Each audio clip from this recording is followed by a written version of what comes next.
Good evening, ladies and gentlemen. The time is 7:07 p.m. It is Wednesday, April 15th. The year is 2026.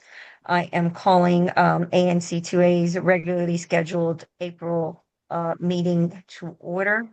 We're going to go ahead and start with introduction of commissioners, beginning in numerical order. That would be Commissioner Gifford. Okay, good to know. It's my second day on the job, everyone. Hello, I'm Rob Gifford. I'm a newly minted commissioner in a single member District 2A02, and it is my pleasure to be joining this team and this commission. My district is the westernmost portion of 2A, kind of largely between 24th and 26th, and running from Pennsylvania Avenue and L Street up to pretty much to P Street, encompassing a number of buildings as well as the Francis Field areas in the northernmost portion of the SMD. Pleasure to be here. Thank you, Commissioner Gifford, and let me welcome you to ANC 2A officially. Thank you. Good evening, everyone. My name is Tripti Patel. She, her are my pronouns. I am the representative for Single Member District 2A03, which is the bulk of the historic Foggy Bottom, and I am the chairperson of ANC 2A. Good evening, everybody. My name is Ed Comer. I represent ANC 2A04, which is the Watergate, the Kennedy Center, the Institute of Peace, and a small portion of the western part of Foggy Bottom. I want to let you know I am in Europe right now, and it is 1 a.m. plus in the morning, so I am hoping we can have a very fast and efficient meeting. Thank you. Hey everyone, my name is Jim Malik. I am the representative for Single Member District 2A08, which encompasses most of Washington Circle. It includes buildings such as the Avenue, Winston House, the President, and West End Place. I'm very happy to be here. Also, the commissioner ahead of me, Commissioner Dolan, was in the lobby, so I'm not sure if we're able to go ahead and promote him.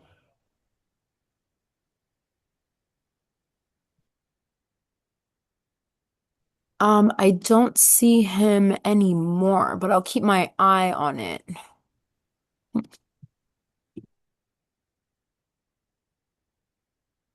Commissioner Youngstown?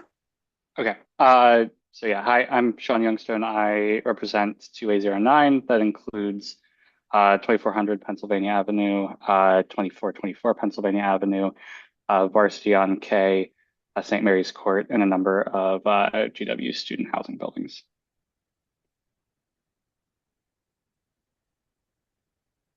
Commissioner Dolan has raised his hand. I think he's ready to be promoted.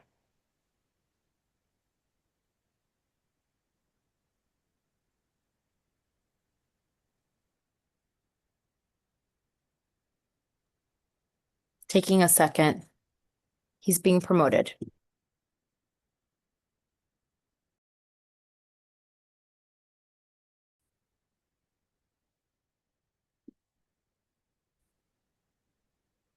Commissioner Dolan, you will have to take yourself off mute. Yes. How's that? Technology is not my forte. Sorry about that. I came in under, I guess, the public ANC meeting, and I apologize for that. I'll let you get on with the meeting. Commissioner Dolan, could you go ahead and officially introduce yourself, please? Sure. I'm John Dolan, Commissioner for 2A06, the very congested area just north of Pennsylvania Avenue that in some ways is 1 block by 2 blocks wide.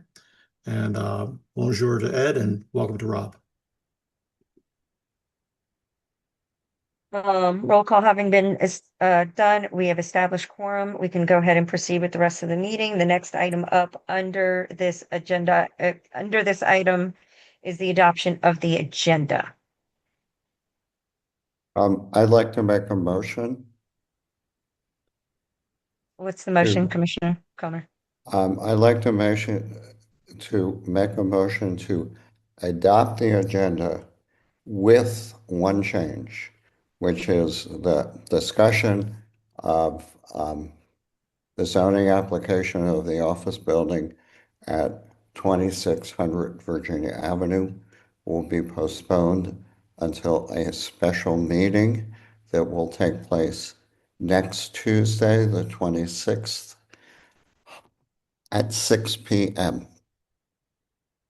Commissioner Comer, before we can make any amendments to the agenda, you have to waive the SOP, the standard Point of operations order. procedure. Point of order. The chair has not recognized you. Point of Chair- order. The chair has not recognized You you. cannot choose to not Okay. recognize me for a point of order. That's not your The option. chair is not recognizing you. You do The not chair have is the not option. recognizing you. The The chair is chair is out of not order. The recognizing. chair does The chair not is have not the power recognizing to you. refuse The to chair is recognize a not point of recognizing order. you. The chair is not recognizing you. The chair chair is cannot not refuse to recognizing you. recognize a I point of have Chair a is order. not point of recognizing order. you. The The chair chair is not cannot recognizing refuse to you. The recognize a chair is point of not order. recognizing you. The The chair chair is not cannot refuse to recognizing. recognize a point of The chair order. is not recognizing you. The chair is not recognizing you. The chair Chair is cannot not refuse recognizing to you. The recognize a chair point is of not order. recognizing you. The chair is not recognizing you. The chair cannot refuse to The recognize a point chair of is not order. recognizing you. The chair is not recognizing you. I have a point of order. Commissioner Comer, I Yes. wanted to say that you have to waive the SOP. The standard operations procedure states that the agenda is frozen. Can you quote to me the provisions of the standard operating procedure that require that? So when this was Seriously, presented last week, this was presented last month, I did ask Commissioner Malik if this had undergone legal review. He stated it had. It had not undergone legal review. And so I have submitted this to the Office of Attorney General. There have been conflicts pointed out that have already been stated to colleagues in writing.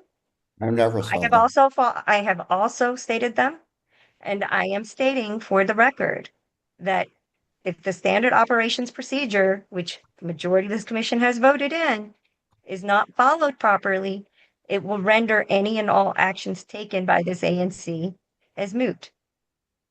So Point of order. Can you quote the provision of the standard operating procedures that you are relying upon? there is a section that says that the agenda is frozen 24 hours in advance of the meeting. I believe that says 24 hours prior to the meeting, not during the meeting. I believe The that too. exhibit, I would like to take a vote so that we can interpret what those provisions mean. I move to take a vote so that we can interpret those provisions. Do I have a second? Second. okay, so going in numerical order. Point of information. What is the motion on the table? What are we voting on right now? The motion is that the standard operating procedures allow us to amend the agenda during the meeting. This motion has been made and seconded, so we're in debate. So I would ask to be recognized by the chair for debate on this motion. We have to take a vote on going forward first. We are on a motion. We are on Commissioner Comer's motion, which has been seconded to allow the commission to interpret this provision as he just stated. We are now in debate on that motion. I wish to be recognized for debate on that motion. Chair Patel recognizes you. Thank you very much. Commissioner Comer, I definitely respect you making this motion. We do not need to authorize ourselves to interpret this. I'm going to read the language of Article 3, Section 3 of the Standard Operating Procedures. This is what it says. The text of a resolution shall not be changed within the 24 hours preceding the meeting at which it will be considered. First of all, this doesn't say anything about amendments of the agenda. This refers to amendments to resolutions. And as I just stated, it specifically says shall not be changed within the 24 hours preceding the meeting at which it will be considered. So, I don't think that there's any need to take this vote. I think the language of this document is exceedingly clear. I'm not sure what it is that we would even really be voting to do here because there should not be any confusion about what this says. And it has not actually been articulated by the chairperson what the objection to this language is or how it applies to the original motion to amend the agenda. Like, our chair is arguing that this prevents us from amending the agenda. I would ask her to point to the specific language that does that. As I stated in the previous meeting, this is in direct violation of the DC code. You all passed it when I flagged it, and it was stated to all of you. So this contradicts. You stated the SOP needed to be passed. It has now been passed. I am telling you, I have had this looked at. You are going to have to waive the SOP to make the agenda, to make the amendment to the agenda. You stated to freeze the agenda. Chair You Patel, stripped the flexibility.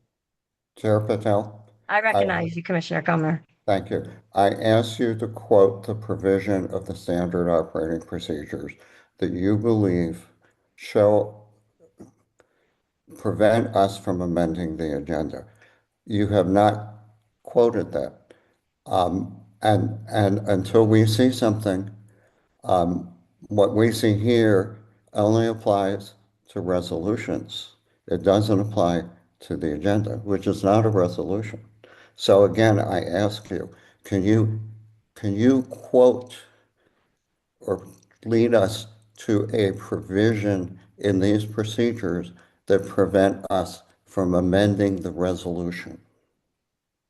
As I have stated, you are in direct violation of the You, DC code.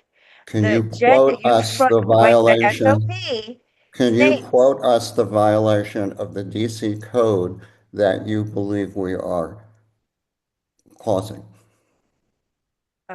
this is also put to you in writing. I never It's, saw anything. uh, it was, former ANC Commissioner Joel Causey emailed you and pointed it out, cited the code. His email was an opinion. We have two new commissioners who were not here when the standard operating procedures were passed. I think it is only fair if you think there is something in those procedures that prevent us from amending the agenda that you quote it. Joel Causey is not the standard operating procedure. Well, and I flagged all of this last month, and I'm telling But you you, can't show us anything.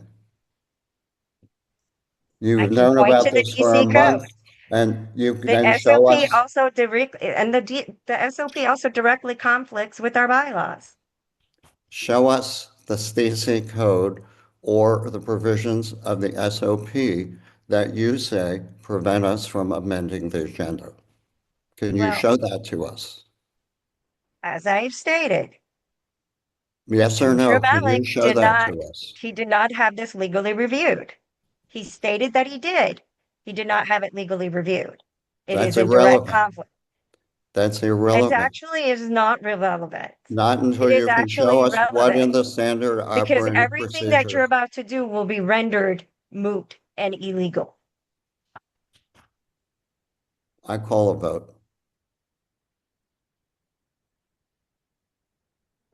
Can you restate what we're voting on? Just Can I discuss two more things? Please. It's Okay. fine with me. Yeah. So 2 points in terms of trying to find a path to the end here.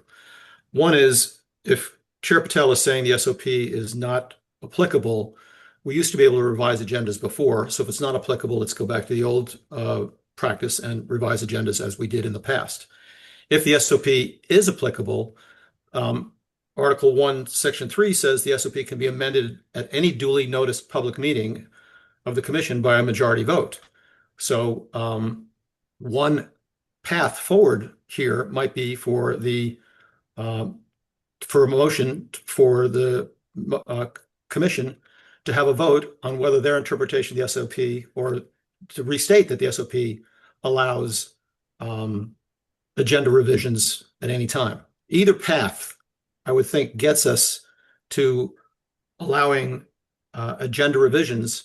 And I put it to the chair as to which path of the two you would rather pursue. So Commissioner Dolan, the agenda is frozen. You cheat. How is it Yes, frozen? it is. How is it It frozen? is. When Commissioner Malik proposed the SOP, he said the agenda is frozen for 24 hours.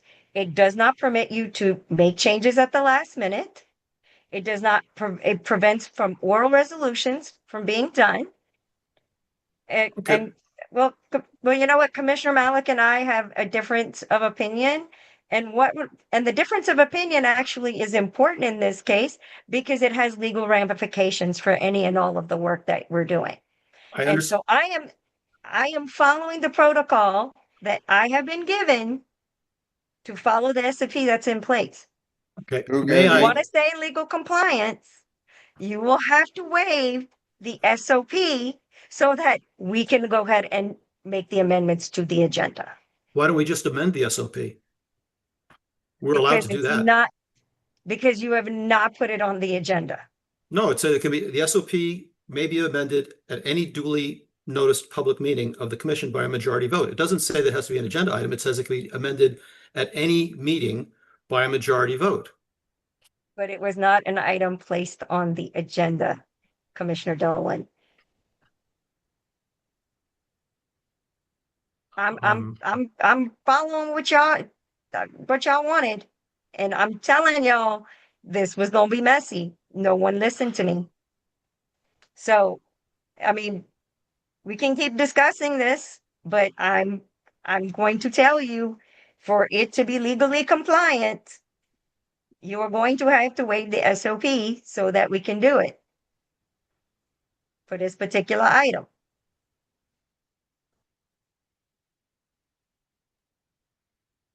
I speak. Commissioner Youngstown, I recognize you. Okay. I'm in agreement with Ed and with Jim that looking at the SOP, I don't see anything in it that says that the agenda cannot be modified once the meeting is in session. Again, if you think that's the case, could you explicitly show us where in the SOP it says that? Because if you can't do that, I don't see like where that sort of is coming from. Okay. The way it is written, the SOP, and which I pointed out, it was not thoroughly thought out. Where Most in the SOPs, SOP does it say that you cannot Commissioner amend the Youngstown, agenda at a may I meeting? be allowed to finish my point? You say the same thing, but you've never quoted anything, and we've asked you 4 times. Can you give us a quote? The DC code, We need a quote. which has been stated more Where does than the what DC code have anything to do with amending the an DC agenda? code states, which supersedes our bylaws and the SOP, and the SOP is in direct conflict with the DC code. It states that no agenda is final until the adoption of the meeting. The SOP states that the agenda is frozen 24 hours in advance. Yes, that is It the does not. interpretation It that does not Talks say about that. resolutions. It doesn't talk about the agenda. The SOP does not say that it's frozen, that the agenda is frozen. And It never says as for the resolutions, it says those are frozen prior to the meeting, not during the meeting. So, but once again, colleagues, because this was hastily written and it's very murky and open to interpretation, I'm just telling you what I have been informed. No, you just don't like the SOP, and you're trying to waste our time and block by coming up with silly arguments that you can't substantiate. And I would like to call the question. We've heard enough from you, but you haven't been able to substantiate any language that refers to the agenda. The language that you're talking about refers to resolutions. Lawyers know the difference, and you're just wasting our time. I'm not wasting the time. I'm making Yes, sure you to be are. on record because you know what? You can be on the record, and we're happy to put that in the minutes. But can we go to I a would vote? appreciate that. I would Of appreciate. course. We would, but can we go to a vote? You've called the question, so yes, we can go ahead and go. Call the question. And so we'll go ahead and do this by division of the House, starting in numerical order. Yes. Sorry, Ed, can you just restate real quick what specifically it is we're voting on? The purpose of the motion is to, and to clarify that the SOP, the standard operating procedures, do not prevent one from amending the agenda during a meeting.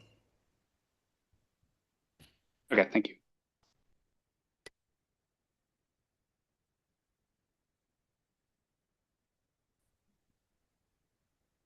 Gonna If go ahead I'm and call. supposed to vote right now, I'm voting yes. I was about to make the motion, Commissioner Gifford, if you would have Okay. given me Sorry. 2 seconds. Okay. Okay, the question has been called. Going ahead and doing this by division of the House, starting in numerical order. Commissioner Gifford, how do you vote? Thank you. Yes. Chair Patel's a no. Comer is a yes. Dolan is a yes. No. Yes. Okay, motion passes. It passes 4-2.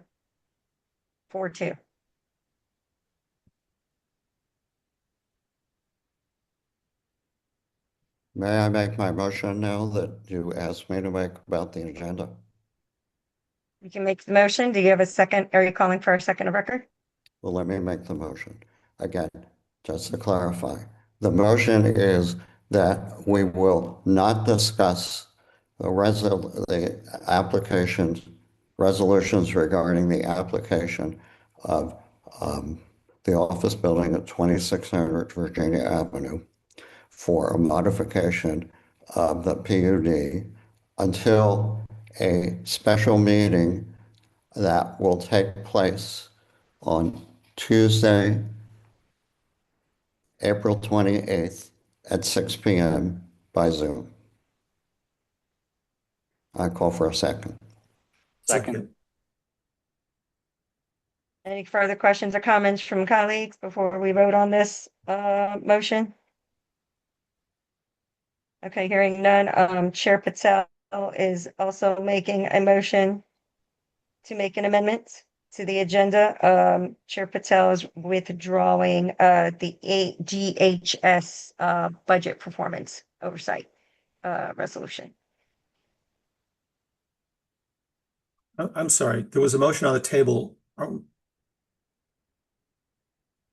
we vote on one at a time, or are you going to merge the motions?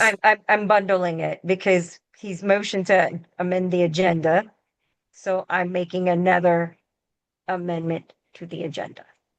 Mechanically, if we agree with one and disagree with the other, how do we reconcile that? I'm withdrawing it. Okay. Point of order. Commissioner Malik, you recognized. On a bundled motion, we would need to divide the question. So any commissioner has a right to divide that. You can just ask for it to be removed from the bundle. Can we please divide the issues then? And vote on them one at a time? Or Okay, act on them one at a time, sorry. Okay, so then we have to vote on actually dividing the question. So moved.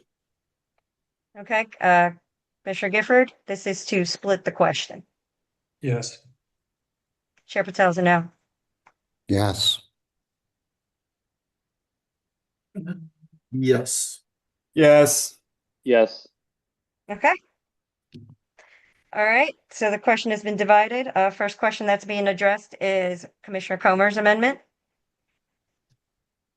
We're going to go ahead and call this to a vote. Division of the House, Commissioner Gifford. Yes.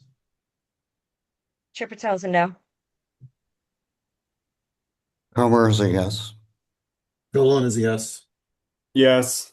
Yes. Motion passes 5-1. All right, I'm going to go ahead and call the question for the next item, and this is to withdraw the motion for the DC performance oversight resolution for DHS. Going by the division of the House, Commissioner Gifford. Question, if you're withdrawing it, does it require a vote? Because we're amending the agenda. Touche, That's the reason why I Touche. said touche, could we touche. bundle No, it? that's it. Yep, okay. So, Commissioner Gifford, Yes. Chair Patel is a yes. Comer is a yes. Dolan is a yes. No. Yes. Okay, my motion passes 5-1. All right. Are there any further changes to the agenda before I move on to the next item? Seeing no Point of further. order. Yes, Commissioner Malik. We have made amendments to the agenda, but correct me if I'm wrong, we have not had a motion to adopt the agenda. That is correct. Thank you for that order. Okay. Seeing no further amendments to the agenda, is there a motion to adopt the agenda? So moved. Seconded. Commissioner Dolan is the second of record. Commissioner Dolan offered it, I believe. Oh, I don't care. okay. I believe Commissioner Dolan moved, and I believe Commissioner Gifford and Commissioner Malik simultaneously seconded. Well, since you're the new kid on the block, we're going to go ahead and award the second of record to you, I'm on the Commissioner Gifford. record. There you go. I'm going to go ahead and call this by division of the House. Commissioner Gifford, how do you vote? Yes. Chair Patel is a yes. Comer is a yes. Dolan's a yes. Yes. Yes. All right. The agenda has been adopted. Moving on to the next agenda item, it is the election of our vice chair. Is there a call for nominations for vice chair? I would like to make a nomination. Commissioner Comer? If you will accept it, I would be pleased to nominate Commissioner Dolan. Is there a second? Seconded. Okay. Any further nominations? Chair Patel is nominating Commissioner Youngstown.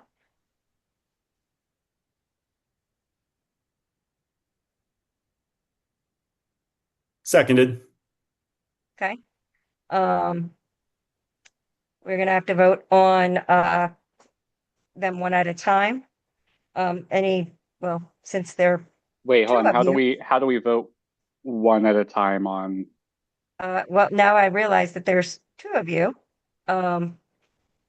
Since Commissioner Dolan was nominated first, Commissioner Dolan, would you like to make a 1 or 2 minute statement? Only on the process. I think instead of a yes/no vote, the vote should be voting for one person or the other person. We should just vote by each name. But and to Ed's point, Yeah, agreed. I'd be willing to serve. Yeah, I'd also be willing to serve, and I agree with Commissioner Dolan. Makes more sense to do a vote for one or the other. Okay. So then one of you would have to withdraw. No. No, Well, no. I mean, if it's a contested vote, then sort of each commissioner would either just vote for myself or for Commissioner Dolan. Okay, that's why I was confused because the way y'all made it sound, y'all wanted to. Okay. So we're gonna go ahead and call this. Can we have a little discussion? Well, I asked them both to make a statement, and both just said they would be happy to serve. I'd like to make a I have a discussion statement. Okay. Commissioner Comer. Um, I would be pleased to have Commissioner Youngstown serve, but I just would like to point out to everybody, he's already done a yeoman's job serving as treasurer. Treasurer is a very complicated job. If he becomes vice chair, I'm concerned that would vacate the position of treasurer, and we'd have to go through a whole new education process and complicated process, find somebody who's willing to do that. And I just think we have enough complexities at the commission right now that it would be best to retain Commissioner Youngstone as treasurer because he's finally learned the job and is doing a great job about it. And that's just my 2 cents. Thank you. Commissioner Gifford. Thank you, Chair Patel. Just for my own clarity, as this is my first meeting, I believe I have got this right, but I want to validate it. Clearly, Chair Patel, you are the chair, and the vice chair spot is open. I believe Commissioner Homer is the secretary right now, and Commissioner Youngstone, it sounds like, is the treasurer. And so the 3 commissioners who are not in a seat right now are Commissioners Malik, Dolan, and myself, and that if Commissioner Youngstone was elected vice chair of the commission, we would then immediately have to have a vote for treasurer of this commission as well. Is that accurate? I'm not sure if it would, I mean, Chair Patel might be able to answer this, but I'm not sure if it would have to be like immediate, but I do think there would have to be a vote to replace the treasurer position, either at this meeting or next meeting. Thank you. And also, like, point of information, the treasurer, there's no conflict with the vice chair and the treasurer being the same person. The conflict arises if the chair cannot preside during a meeting, then that vice chair cannot preside. It would have to fall to the next officer, which would be the secretary. That's the only wrinkle. Yeah, I will say now- I don't think I'd want to hold both positions. So I do think if I was chosen to be vice chair, I'd probably want to vacate treasurer and have someone else chosen for it. No, and that's understood. Commissioner Malik, you recognized. Thank you. So I'm going to be supporting Commissioner Dolan in this vote, but I just want to clarify, since we're having conversation about this, that does not in any way reflect my views on Commissioner Youngstone. Commissioner Dolan told me that he would be interested in serving in this role. And so I made a commitment that I would support him. I didn't know that Commissioner Youngstone would be nominated, didn't have any conversations with him about that. So I think it goes to the point of that it's good to talk with your colleagues about stuff so that we all know, what's going to be on the agenda. But I just wanted to clarify that because I think Commissioner Youngstone has done an excellent job as treasurer, and I would be fully confident with him serving in the role of vice chair. So I will make a statement. So Commissioner Dolan reached out to me quite a few weeks ago after Commissioner DeCapo had stepped down and had expressed interest in actually wanting to be the treasurer and asked if Commissioner Youngstone had expressed interest in being the vice chair. I said I had not spoken to Commissioner Youngstone at the time. I had spoken to Commissioner Youngstone. He had expressed an interest in being the vice chair. So Commissioner Dolan did not come speak to me about being the vice chair. We had a conversation about him expressing an interest in being the treasurer. Commissioner Dolan, I recognize you. Yeah, I don't recall a conversation where I expressed an interest in becoming the treasurer. There may have been other parts that I certainly want to know more about what the treasurer role entails, but I am sorry if you interpreted that as an enthusiasm on my part to become treasurer, but that was not the intention of anything I may have said to you. Yeah, I had also been told you were interested in being treasurer. So yeah, if that's not the case and there isn't someone else who is interested in being treasurer, I'll withdraw from vice chair. Because like I said, I don't think I'd want to cover both positions. Commissioner Youngstown, so you're officially withdrawing. Unless there's someone who's interested in sort of taking over as treasurer. Okay. Seeing no one who's expressing interest. So yeah, I'll withdraw. Okay, Commissioner Youngstown has withdrawn. This is going to be a vote on Commissioner Dolan as the vice chair. We're going to go ahead and call the question, and we're going to go ahead and do it by division of the House. Commissioner Gifford. Yes. Chair Patel is a no. Comer is a yes for Dolan as vice chair. Yes. I think I voted out of turn though. Yes, Commissioner Dolan, yeah. I voted, but I was on mute, so yes. I'll abstain. Okay. Vice Chairperson Dolan, welcome. Thank you. All right, moving on to the next agenda item. These are administrative matters. I believe Commissioner Youngstone, this is going to be your arena. Yes. So I am presenting the quarterly financial reports for Q1 and Q2 of fiscal year 2026 for ANC 2A. And just to clarify, the fiscal year is slightly off from the calendar year, so that's covering the months from October 2025 through March 2026. And I believe, Shalem, you have those documents so you can share them. Yes. Yeah. Point of order. Oh, yes. We're going out of order from the agenda. The first Oh, item did is we? approval of the minutes, and Oh, then Oh, sorry. it is. It is. Yes, the Okay, minutes are my first. bad. Yeah, here, hold on. Chair Sorry, I Patel, don't. Yes. shouldn't we go in order? No, it is. I didn't have the agenda in front of me. I was trying to look for it on my phone and couldn't find it. Secretary Cromer, have there been any changes or amendments to the minutes since you last presented? Now I prepared the minutes, I think a good 2 weeks ahead of time, and there have been no changes. Okay. Are you moving the Can- matter? I would like to move the approval and ask for.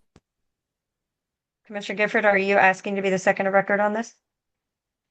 No, I'm asking to speak once the motion's on the floor. Seconded. Commissioner Gifford? I just want to point out that because I was not on the commission during the last meeting, I'll be abstaining from this vote. I don't think it's appropriate for me to vote on those minutes. Just want to clarify that for the record. Understood. Thank you. All right. Proceeding with, is there a second of record for moving the minutes? Because Commissioner Gifford chimed in. Commissioner Malik seconded I thought he the was motion. seconding Commissioner Gifford. Okay. Going ahead and doing this by division of the House. Commissioner Gifford, how do you vote? I abstain. Chair Patel's a yes. Comer is a yes. Dolan's a yes. Yes. Yes. All right. Meeting minutes have been approved. Moving on to the next item on the agenda, which is now under Commissioner Youngstone's purview.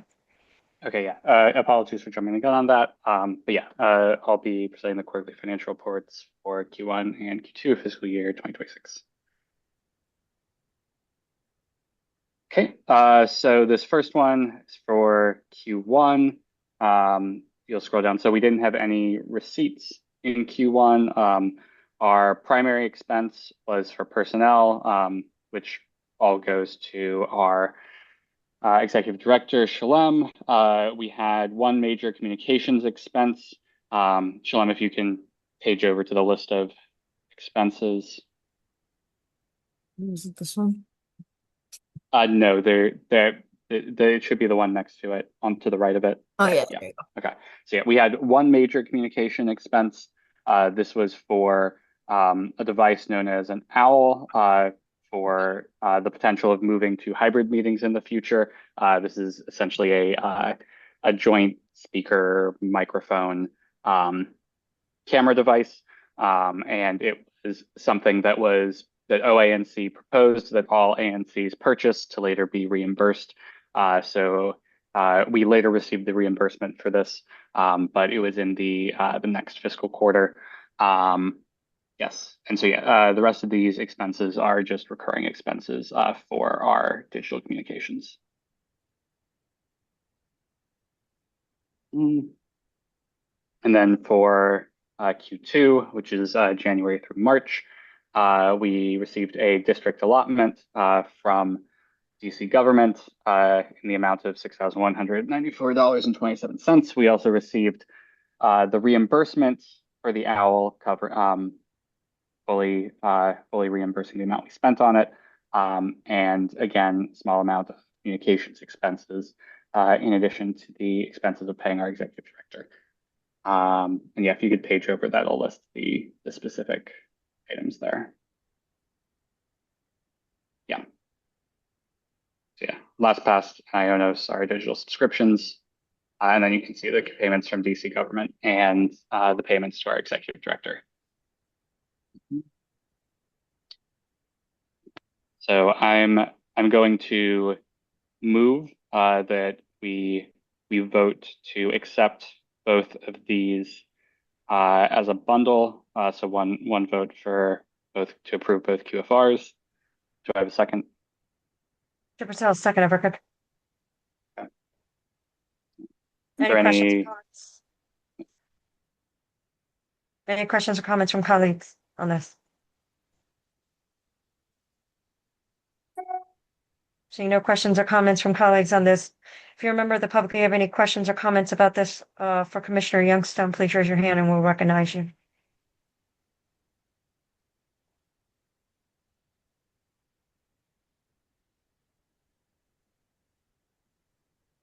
Seeing no further questions or comments from members of the public, we'll go ahead and call the question and do this by division of the House. Commissioner Gifford, how do you vote?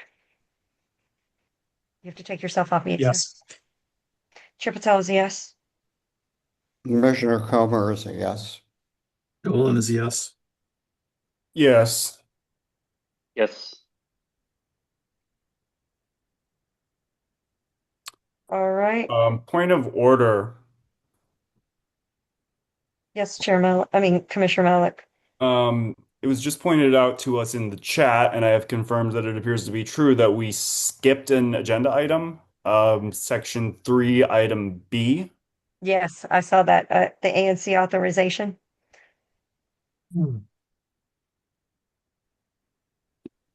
Yes. I had my hand up for the same reason.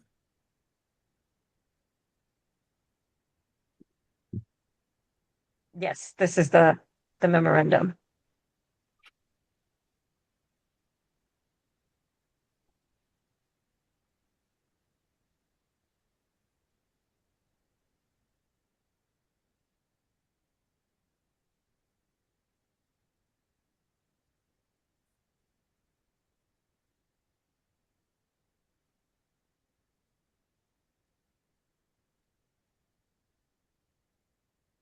Commissioner Youngstown or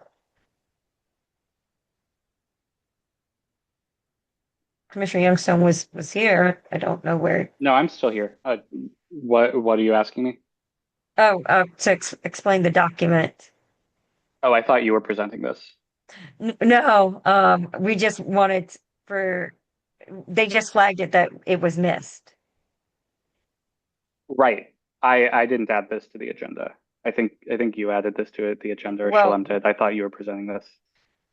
Well, I can. So essentially the Office Advisory Neighborhood Commissions is taking over an administrative tasks on behalf of ANC commissions. And so they stated that we just needed to present this memorandum to the public because the way that it was set up in the system, ANCs were it was pushed out of the system every 3 years, which would cause chaos.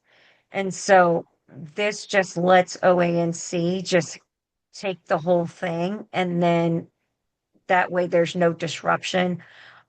This impacts the way that, from my understanding in my brief review and my conversation with OANC, it's just about making sure that our allotments are done, like put in the correct accounts. Or, well, like so that we don't inadvertently get kicked out.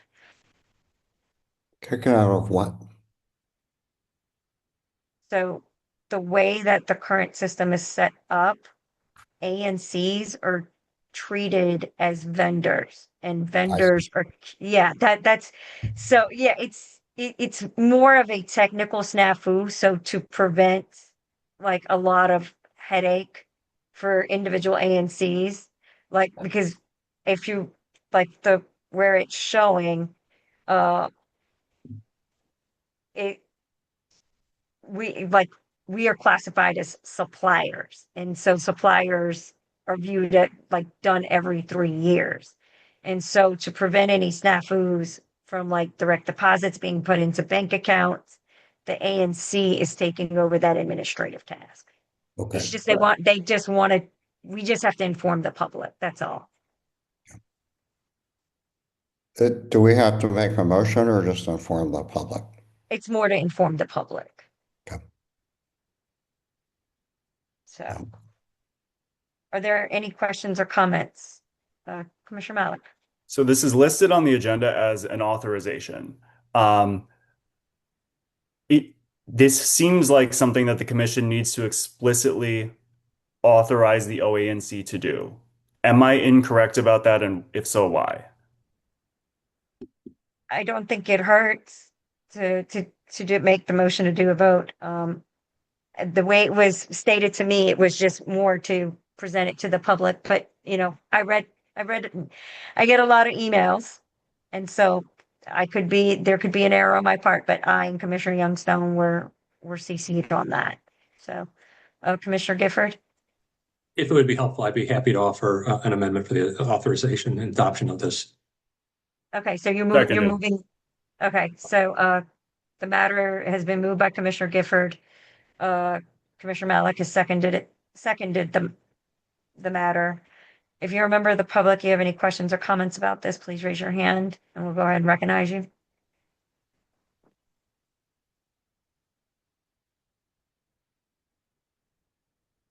Okay, seeing no further questions or comments on this, I'll go ahead and call the vote question by division of the House, starting in numerical order.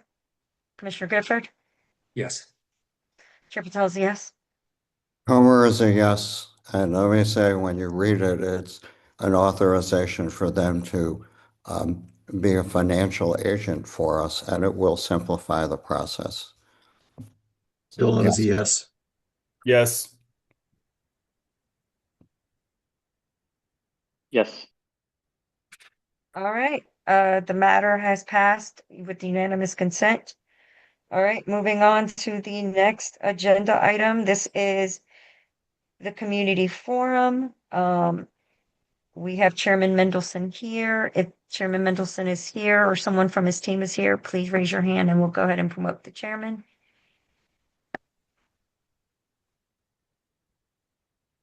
He's being promoted right now.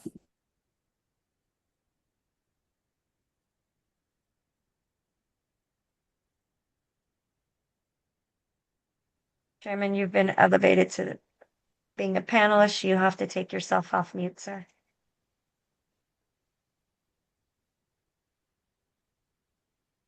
Good evening.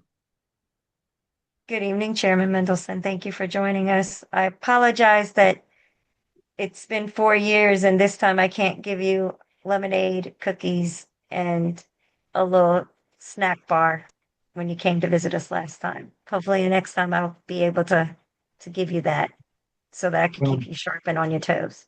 if you can push the refreshments through the internet, but I don't think that's possible. Unfortunately So not, sir. I volunteered to come and to answer any questions that commissioners have and talk about what's going on before the council. And so let me just say a few things and then happy to take questions. The council just received the budget officially yesterday, Tuesday. We have 70 days under the Home Rule Act to vote twice, and those votes are scheduled for June. The committee hearings will start next week, and there are about 3 weeks of hearings, and then there will be markups, a work session to members, and then I think there's like 2 weeks, and then we have our first vote. So we are time limited in our review of the budget. I am just getting briefed now, and I don't mean as we speak, but a little bit yesterday, a little bit today. I'll get more later in the week on what's in the budget. There are widespread cuts. If I remember correctly, about $400 or $500 million net reduction in the budget. There are about $100 million in tax increases that the mayor is proposing, although she didn't highlight that when she talked about the budget last week. We're seeing cuts in almost everything. Schools are getting a little bit of an increase. The funding formula for DCPS and the charter schools. However, the charter sector is upset because while the funding formula went up, there also was a move of about $50 million of maintenance expenses out of DCPS's budget to DGS. That means that DCPS is getting benefit of more money that the charter schools are not getting outside of the funding formula. So that's a problem. We're also seeing that within the Office of the State Superintendent of Education, there's under budgeting of about $20 million for the child care subsidy and an elimination of the pay equity, which is meant to improve our child care system in terms of credentials, quality of child care, which we see as being part of early child education. The Department of Buildings, which I have oversight of, is seeing a little increase in its budget. I think that's because of some federal dollars that were identified. But the University of the District of Columbia, which is also under the Committee of the Whole, is seeing about a $10 million reduction in the subsidy it's getting. The Healthcare Alliance and Medicaid payments are being maintained, as I understand it, but there are a lot of other cuts that are proposed in the Department of Health and the Department of Behavioral Health. If you ask me specifics, I won't be able to answer them tonight because I'm still sorting through all this. We're just seeing across the board with other agencies that there are cuts. What I have advised council members is that we should be looking at how we can restore some of those cuts instead of looking at new programs and new initiatives. There's always a temptation for council members to propose new initiatives. For example, next week we have a Committee of the Whole meeting, and there are a couple bills that came out of the Committee on Health, new proposals, and they have significant fiscal impacts. I do not know what members are thinking because we don't have the money to restore the cuts, let alone to fund additional. As I said, the mayor is proposing about $100 million in increased taxes. I intend to push the chief financial officer to let us spend several $100 million that he would not let the mayor spend from the reserve funds. Our reserve funds right now are more than adequately funded. Our goal is 60 days, and they're funded at 66 days. That's a couple $100 million. And then the CFO simply would not recognize revenue that he separately recognized as revenue to the district from our tax decoupling for the fiscal year. That's about $160 million. If this doesn't make sense, it's because the chief financial officer has been, I don't know how, what I've said in other venues is that the CFO is hoarding cash and he is preventing the mayor or the council from spending it. And I plan on taking him on in that regard. It doesn't do us any good to have to cut programs when he has built into the financial system surpluses of hundreds of millions of dollars. So that is the short story of the budget. More will be revealed over the next few weeks. Next Tuesday, we have an additional legislative meeting. Our special meetings are not regular meetings, are called additional. And there's one item, which is the curfew. The Committee on Judiciary, chaired by Councilmember Pinto, reported out a permanent version of expanding the juvenile curfew. And we're going to also take up an emergency bill to extend the curfew that's been in place for the roughly last year. What it does is the curfew applies to groups of juveniles of greater than 8. If I remember correctly, it might be 8 or more. And also it applies only to those juveniles who are under the age of 18. And my understanding is that there have not been arrests, but that the police have used that to prevent or break up large gatherings of juveniles, which seems to be a new phenomenon, not just in this city, but in other cities. So that issue will be before the council next Tuesday. I'll speak briefly to issues with Congress. There was a great deal of trepidation when the House and the Senate both voted to override our legislation with regard to decoupling from the Trump tax cuts last year, the legislation that he calls the One Big Beautiful Act. We had an opinion from the Attorney General, DC Attorney General, that gave not just one reason that the Senate voted after the 30 days had expired, but if I remember correctly, 4 different reasons why the decoupling was in effect. Decoupling means that we do not automatically follow the federal tax law with regard to the One Big Beautiful Act. In the end, the chief financial officer agreed to go along with the Attorney General's opinion, so we are decoupled. And that's why that revenue issue is an issue. I have heard nothing more from Congress with regard to any fallout from our disregarding their disapproval. That doesn't mean that there won't be something in the future. As you may know, the council has hired a firm to help us with congressional relations.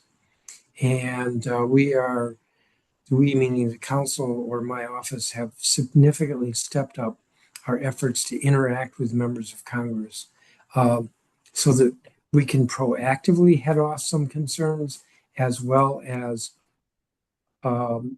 get early warning when there are problems coming up and to do our best to try to push back where there are efforts to interfere. That makes it sound like we're being successful. We have not been so successful with the House, but so far the Senate hasn't taken up any of the House measures. And all I can say is that we are just stepping up our efforts to push back at the congressional interference. Those were the main items I wanted to touch on. I'm happy to answer questions on that or any other concerns that commissioners have. Thank you, Chairman, for your presentation on the budget. I'll defer to colleagues first before I have questions for you. Commissioner Dolan. Yeah, you mentioned an increase in tax revenue. Can you speak in generalities about the sources of that tax increase or revenue increase? I don't know the details. It's in volume 1 of the budget books, which I believe were published yesterday online. I know that one of the measures is a hotel room fee per night. This is a proposal the mayor has put in the budget the last couple of years, and the council has rejected it each of those years.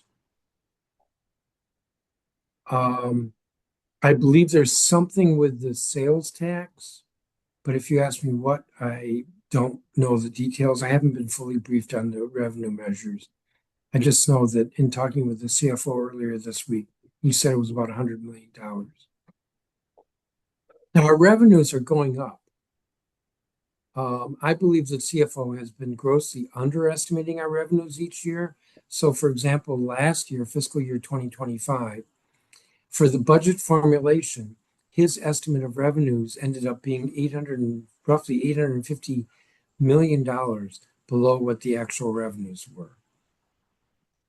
And he has projected a slight increase in FY26 and 27, if I remember correctly, compared to the revenue estimates last year for FY26 and FY27. I'm relatively confident that that's less than what we're actually going to receive because that's has been his pattern. But we have to follow his revenue estimates in formulating the budget.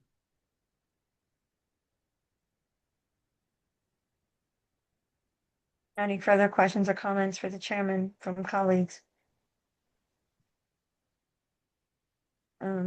Chairman, I got some questions for you.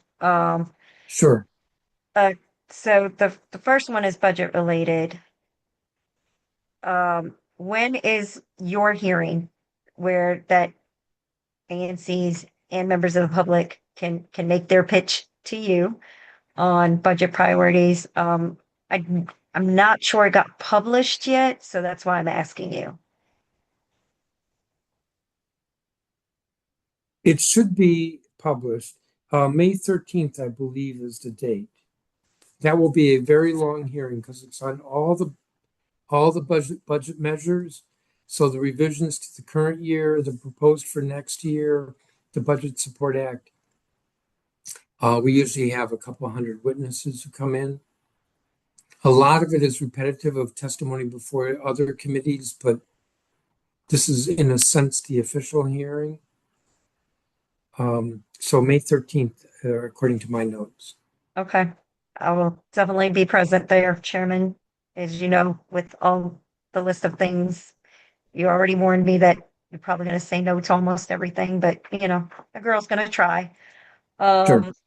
And the other part of the budget question, I've not had a chance to read it since it got released yesterday, but they have stated that there is going to be no funding for any of the housing vouchers.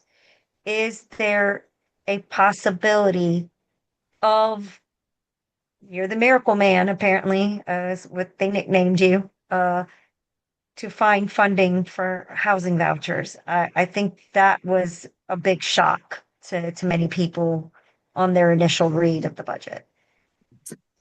A couple of things. One is that if I'm able to prevail in this disagreement with the chief financial officer over his withholding of cash, that would free up several $100 million. And so it's possible that we would be able to put some money in for vouchers. It really will be a choice between vouchers or the Housing Reduction Trust Fund or the Housing Preservation Fund. As I recall, there are 3 or 4 significant initiatives in the area of affordable housing. What was the other thing I was going to say? Our experience has been that the council puts money in for vouchers and then the Department of Human Services doesn't spend it. And so we've cut back on how much more we're putting in, how many additional vouchers. And the executive has not been very good at getting those vouchers out the door. That's why it doesn't get spent or it gets reprogrammed because they're overspending in other areas like rapid rehousing. Also, a consideration, not just with regard to vouchers or housing, is that we are going to go through a mayoral transition. And that means that initiatives or program implementation by the executive this fall will slow down considerably as the current mayor and her team are slowly going out the door. And there will not be a lot the first quarter of next year because the new mayor will need time to get up to speed. Okay. No, that that makes sense, Chairman. And this question is actually not about the budget, but I believe it falls under your purview.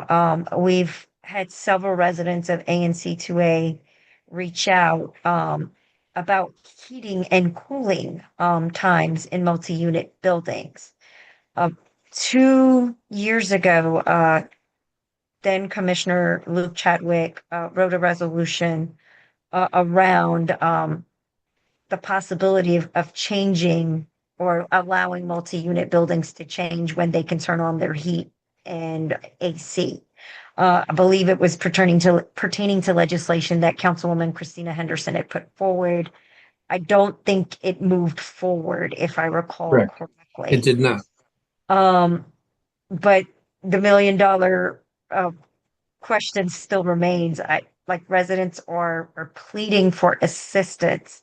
And the reason why I'm bringing this up with you, I do know the Department of Buildings is under your purview, but I'm not sure this is a DOB matter. So where do residents have a resource to go to to make their case? I mean, I know every multi-unit building has a different policy. My building has the ability to turn the heat and AC on, following certain rules, but they don't say, well, like the heat turns on this month and the AC turns on this month. It's kind of like, okay, if they see temperature fluctuations, they're able to accelerate that schedule. And so I'm just posing this question to you, like where where can we as an ANC commission point residents to go get some assistance or relief or questions around this matter? I do not have an easy answer there. So yes, there was a bill introduced a couple years ago. We had a hearing on it. A revision to that bill was introduced for the current council period, and it's pending in the committee that I chair. The law is not a very good place to regulate heating and cooling of buildings. The problem is that the need for heat or the need for air conditioning is very dependent on what's going on with the weather, the climate. And so, I mean, the 90-degree day that we had today, we didn't have last year at this time. And to write a law that has a time on the calendar when the heat is no longer provided is just, it's kind of a crazy way to go about it. I understand why it is in the law because we want to make sure that landlords at least turn on the heat. As I recall, I think that it's in the housing code, and I think it speaks to heat, not air conditioning, as in when it has to be provided and when it can be not provided. So the bill that's pending before us is a little bit better, but it's still a problem because the law is less flexible than the weather, and so it's really not a good way to regulate what landlords have to do for their tenants. Okay, no, this is helpful, Chairman. Could someone from your team send that legislation that's actually in your committee? Just so that we can share that with residents. So if they wish to testify on the matter, that they can. We may have had a hearing on the second bill. So I don't think there's going to be a chance to testify. We're not scheduling another hearing on it. Okay. I'm making a note. There was something else I was going to say, and that is that what we also found out at the hearing was that the HVAC systems in buildings varies widely, and there are a lot of buildings that have what's called a two-pipe system, and that two-pipe system simply cannot be switched quickly from heat to non-heat. I don't think air conditioning is an option with that. And that really complicates it. So modern buildings like a lot of buildings have like heat pumps and you can just change from heat to AC and back to heat. That's just not possible for a lot of multifamily apartment buildings. Okay. No, this is helpful, Chairman. So if you could send me that information, I can let our constituents know. Don't worry, Chairman. I'm not gonna cut you off. Commissioner Gifford, and then we're gonna go turn to members of the public after that. Commissioner Gifford, go ahead.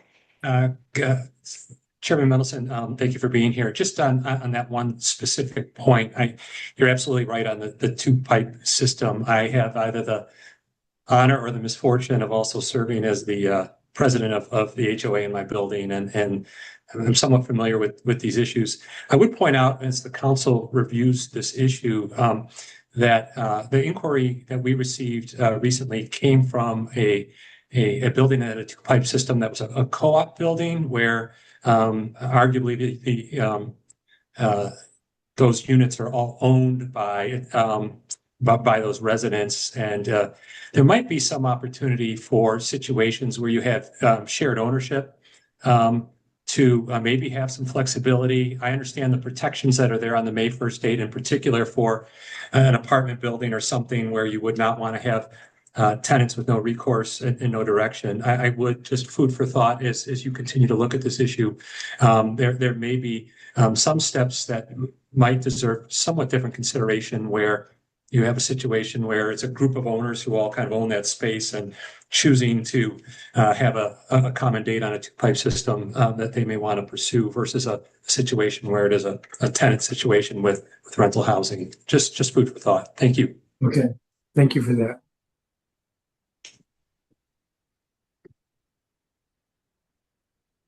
If there are no further questions or comments from colleagues, I'm going to go ahead and turn to members of the public if they have questions for the chairman. There is one member of the public that has their hand raised. We're going to go ahead and promote you to panelist. Will, you've been promoted. You have to take yourself off mute. Thank you, Chair. Can everyone hear me all right? Yes. All right, great. Chairman Mendelson, thank you so much. My name is Will Crane. I live in the residential alley of Snows Court, and about 2 years ago, you were gracious enough to take time out of your Saturday to come do a very thorough walkthrough of Snows Court, and we had a very good meeting. And we identified several issues that we were in agreement on, and as a result, the Snows Court Task Force was created by Councilmember Pinto, and she also subsequently came to visit Snows Court. There was a lot of good done as a result of the task force over the last 3 years, 2.5 years, and that has wound down. While there was significant progress, it also kind of highlighted some persistent issues that are not going away. Namely that we're full paying tax citizens and we have no leaf pickup, we have no snow clearance, we have no street sweeping, and we have no maintenance of public trees in the alleyway. And these are just policies of the executive in each of their division branches.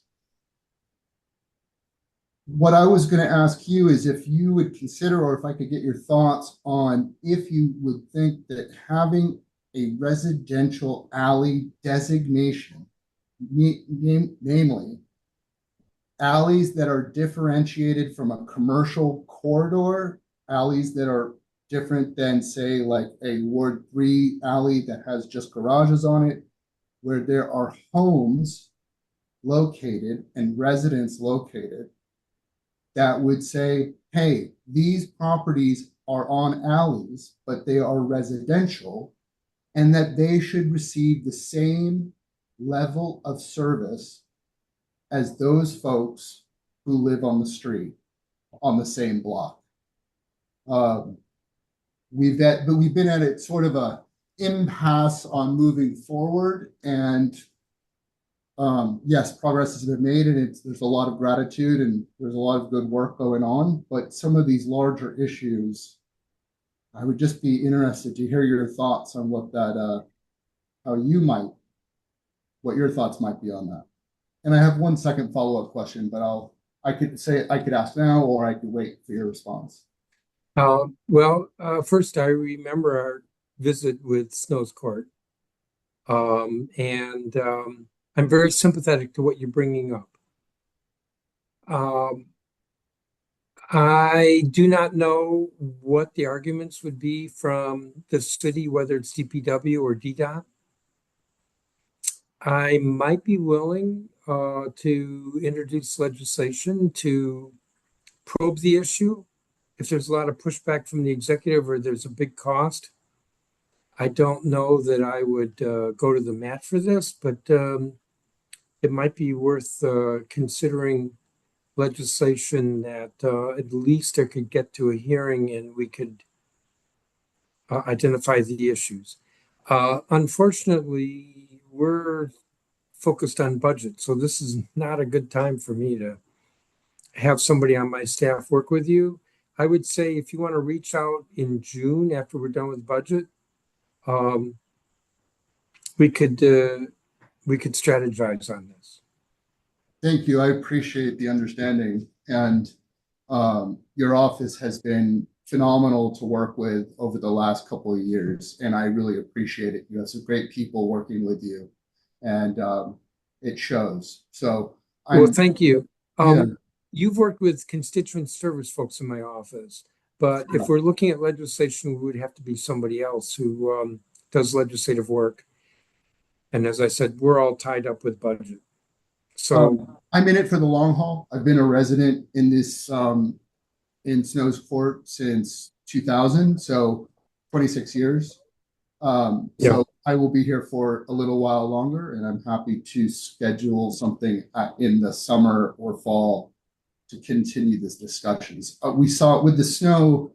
We don't get snow every year, but when we do, we are essentially snowed in every time we have snow until the spring.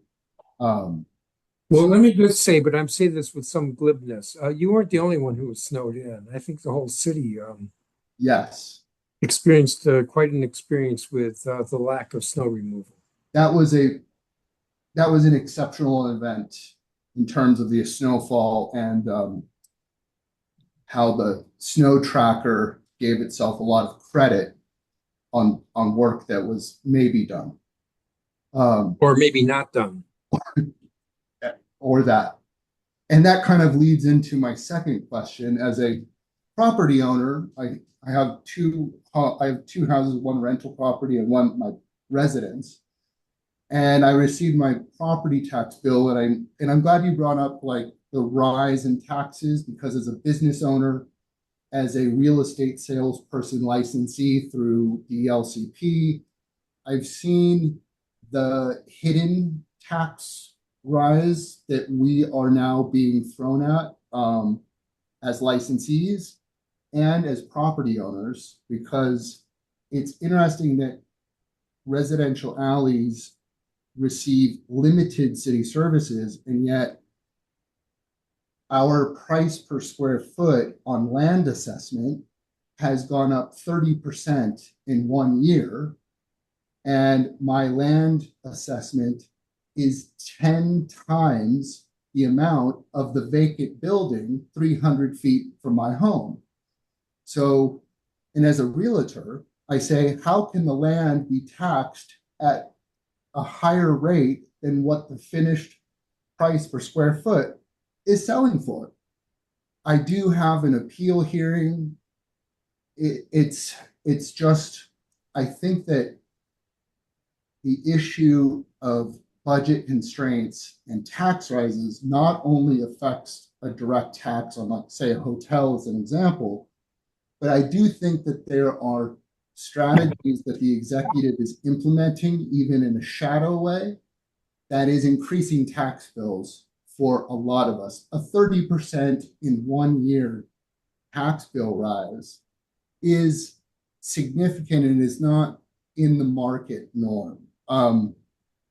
I will keep you informed on how the appeal goes, but it's I thought that you would like to know that a vacant building has a land tax of $93 per square foot, and mine is coming in at $1,071 per square foot. So I think that there are other ways that the executive is trying to make up these shortfalls.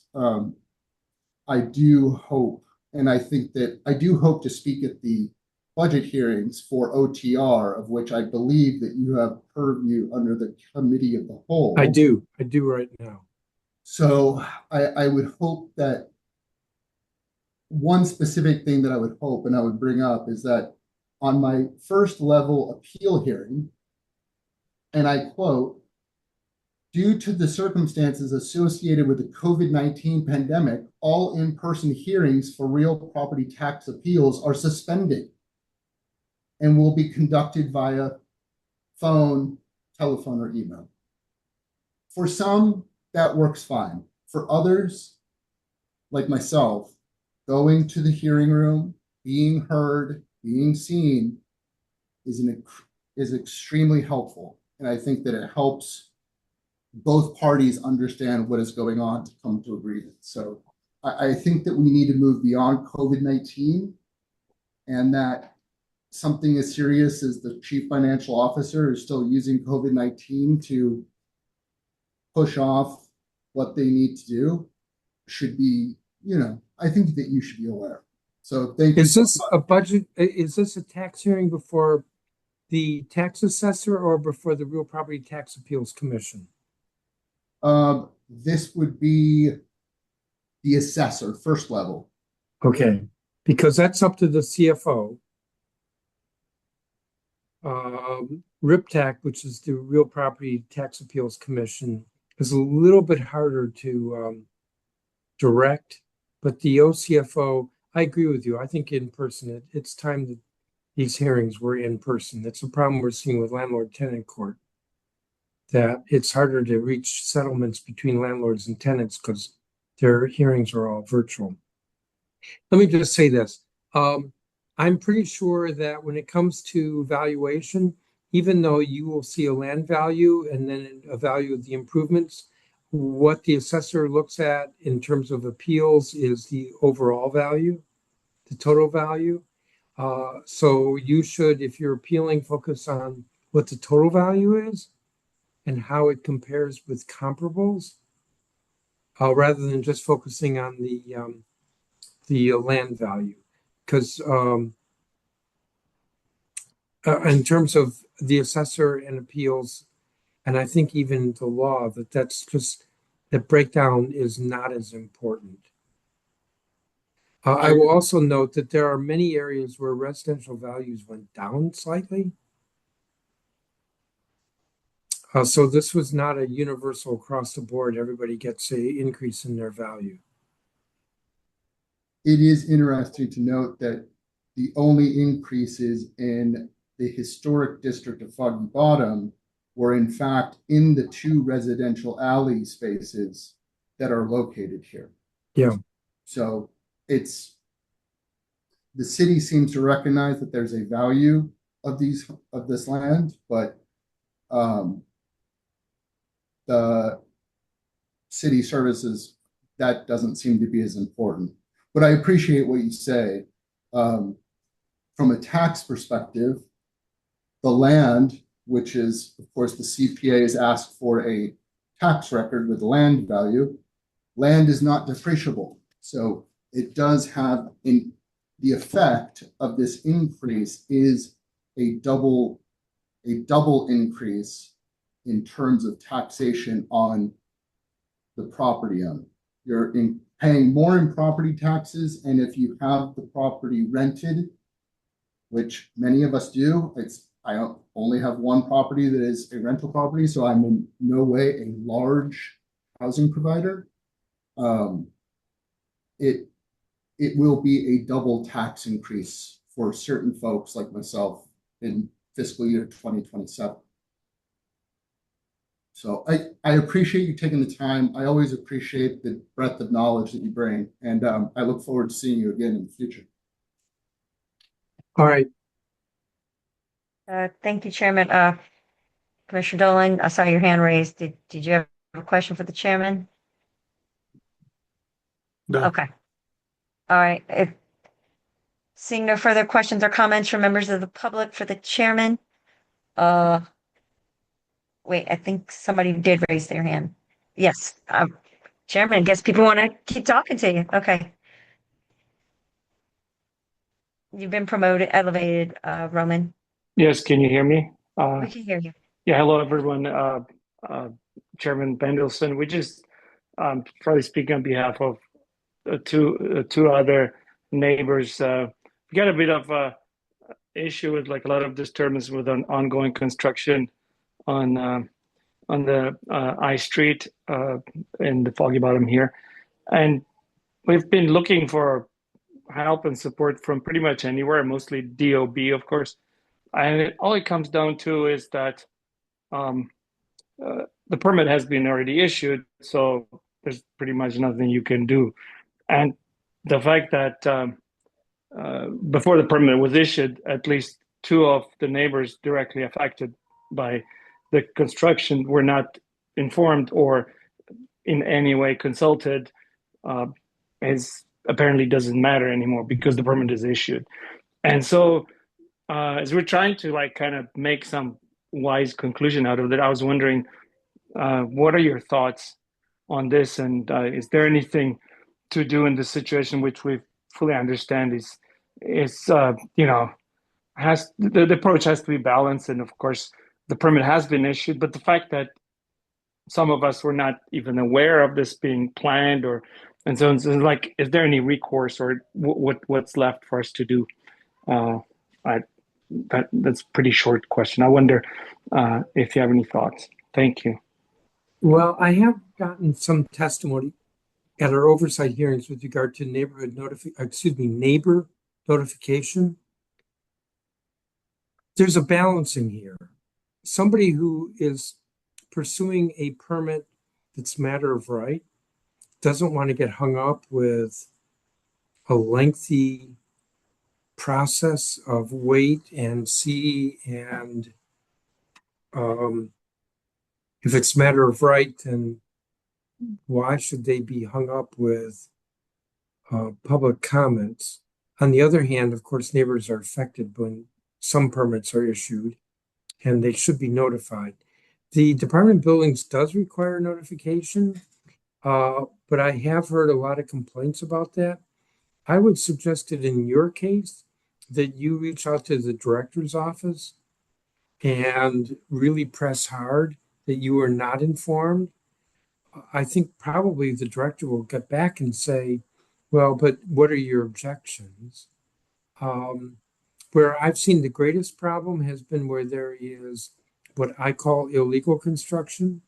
So it could be where they're doing excavation and they have a permit to do the excavation, but they're actually doing the excavation improperly. The Department of Buildings has not been very good with regard to enforcement in those areas. It's a problem that we have been pushing hard on with regard to oversight. So I would like to think that there's some improvement, but I would acknowledge that there's still problems there. I don't know that that answer gives you complete satisfaction, but I hope it's somewhat helpful.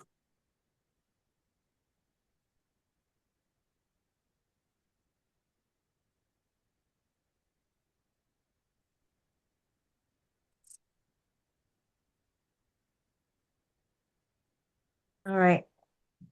Chairman, I believe either Mr. DeGenko dropped off or you addressed this question.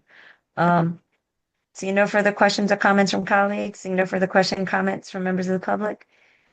Chairman, as always, very much appreciative of you. You always take time with all of us, members of the public and ANC commissioners. So I always appreciate you. So I will end your torture with me, but Well, I I'll don't, show up on May 13th for you. no, let me see. I don't feel like it's torture. I appreciate all the time you all have given me. I'm happy to come back anytime to answer questions. Thank you, Chairman. I'll take you up on that offer. Okay. Thank you all. All right. Thank you, Chairman. Yep. Moving on to the next agenda item, we have a presentation from the mayor's executive team on the budget. Commissioner Dolan? Yeah, may I suggest that we, as a practice, limit public questions to 1 minute and that the person asking the question be cut off after that so that we don't spend 19 minutes and 30 seconds with one resident on one topic. Noted.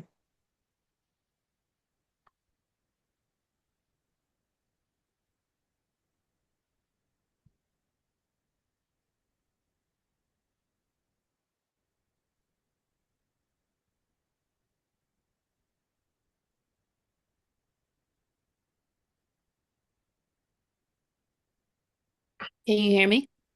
We can hear you, Jamika. Hi. So, I had sent the email out because since the council received the budget on April 14th, the presentation will be next month. Oh, I was So not that aware. also saves us time because I know. But so again, my name's Jamika Williams, and I'm the Ward 2 liaison for the mayor's office. And so the council, they received the budget on Tuesday of this week. So at the next ANC meeting in May, a representative from the mayor's office will attend this meeting and present the budget and any questions they'll be able to answer. So I'll also update the director to let not I think it's Betsy.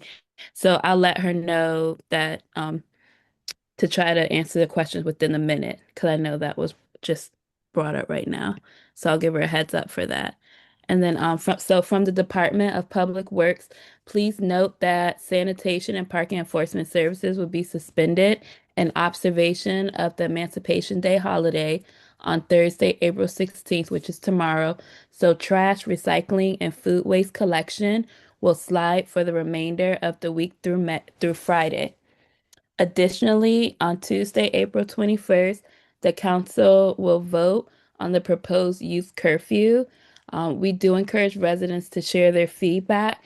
Please feel free to reach out to me by email with any thoughts or concerns, and I'll place my email address in the chat. And lastly, I would like to invite everyone to Mayor Bowser's spring cleanup. It's at Garrison Elementary School. This is a free community event, and everyone who registers on Eventbrite, you'll be entered in a raffle to win nationals tickets. At the event, it'll be face painting, food, Radio One will be broadcasting live. We'll have a Washington Commanders player participating. It will begin with a neighborhood cleanup, and it'll be followed by a community fun day. And I'll also share the registration information in the link. And as always, if you have any neighborhood concerns, please feel free to reach out to me. And thank you. And I appreciate your time this evening. Are there any questions? Any questions or comments for the mayor's team from colleagues? Seeing no questions or comments from colleagues, if you're a member of the public and you have a question or comment for the mayor's team, please raise your hand. We will promote you.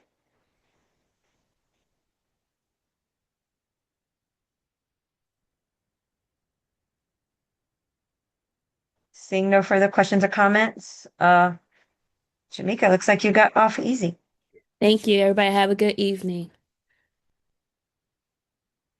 All right, moving on to the next item on the agenda.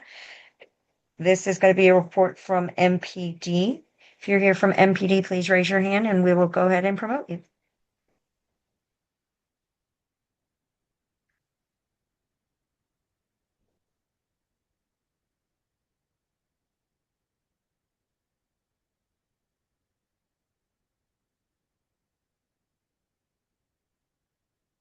Lieutenant Taylor, you've been promoted. Taking myself off of mute. Let me put up my video. Hi, everyone here in see me? Okay. Um, I emailed in the stats for the second district. So if you want to put that up on the screen, thank you. You can all follow along as I point a few things out. First, the year-to-date citywide, so I can give you some perspective on how we're looking for the city as a whole. Looks like crime is down across the board and all of the violent crimes and property crime categories, with the exception of ADWs, assault with a dangerous weapon. Those unfortunately are up across the city, 37%. We're at 305 compared to 223 this time last year. So moving on to the second district as a whole, crime is down across the board, also with the exception of a few categories. With the second district homicides, those are up this year. Right now, we're investigating 4 in the second district. I hope you're able to scroll down to the next set of numbers. There you go. Yeah. We are currently investigating 4 homicides in the fourth district. I'm sorry, the second district. And another category that is up in the second district are the assaults with a dangerous weapon. Those are up 43%. Robberies, fortunately, seeing a significant increase. We're at 40 compared with only 23 this time last year. Those are 74%. For motor vehicle thefts, those are also up this year. We're at 76 compared to 57 this time last year. I will skip down to the PSA 207 numbers that particularly pertain to ANC 2A's area. For PSA 207, currently, well, there was only 1 homicide so far this year, which was actually closed back in February. We are down. We are down in other categories as well. Currently up in robberies by 2. Currently at 6 compared to 3 this time last year. We are investigating 1 burglary that occurred in PSA 207. So that's compared with 0 this time last year. Let's see. We also have I've also included the citywide arrest numbers just to give you some perspective on what we're doing as a department as far as making arrests. If you can scroll down to the citywide arrest numbers.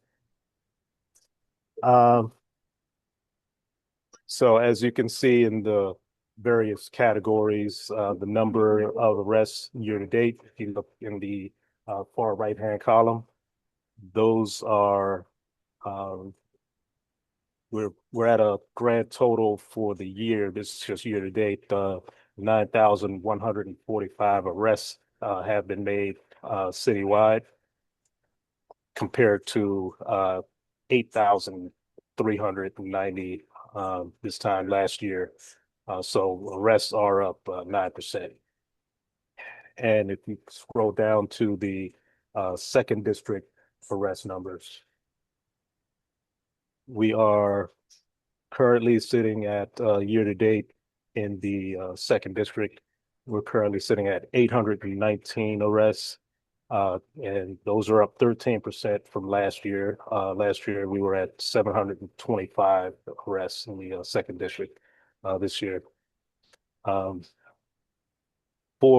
you continue to scroll down, you will see the arrest numbers for PSA 207 itself. We are currently at 304 arrests, which is up 17% from 259 this time last year. And this is something that I did not include in the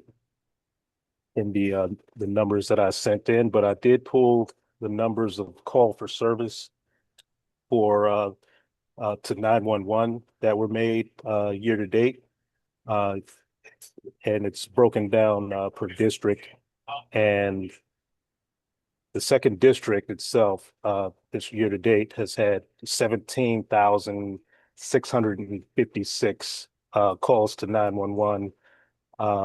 And that combined with the other patrol districts, all seven patrol districts, we have a grand total of 129,789 calls for service that we've handled so far this year, up till April.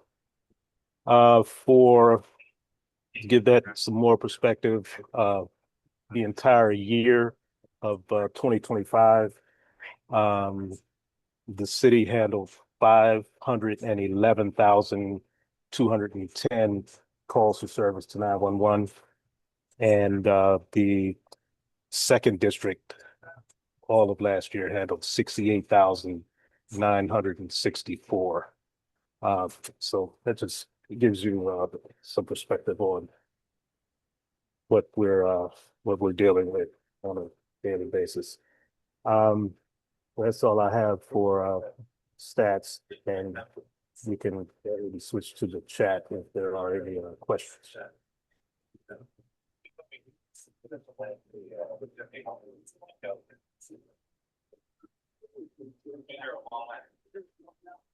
Any questions or comments from colleagues?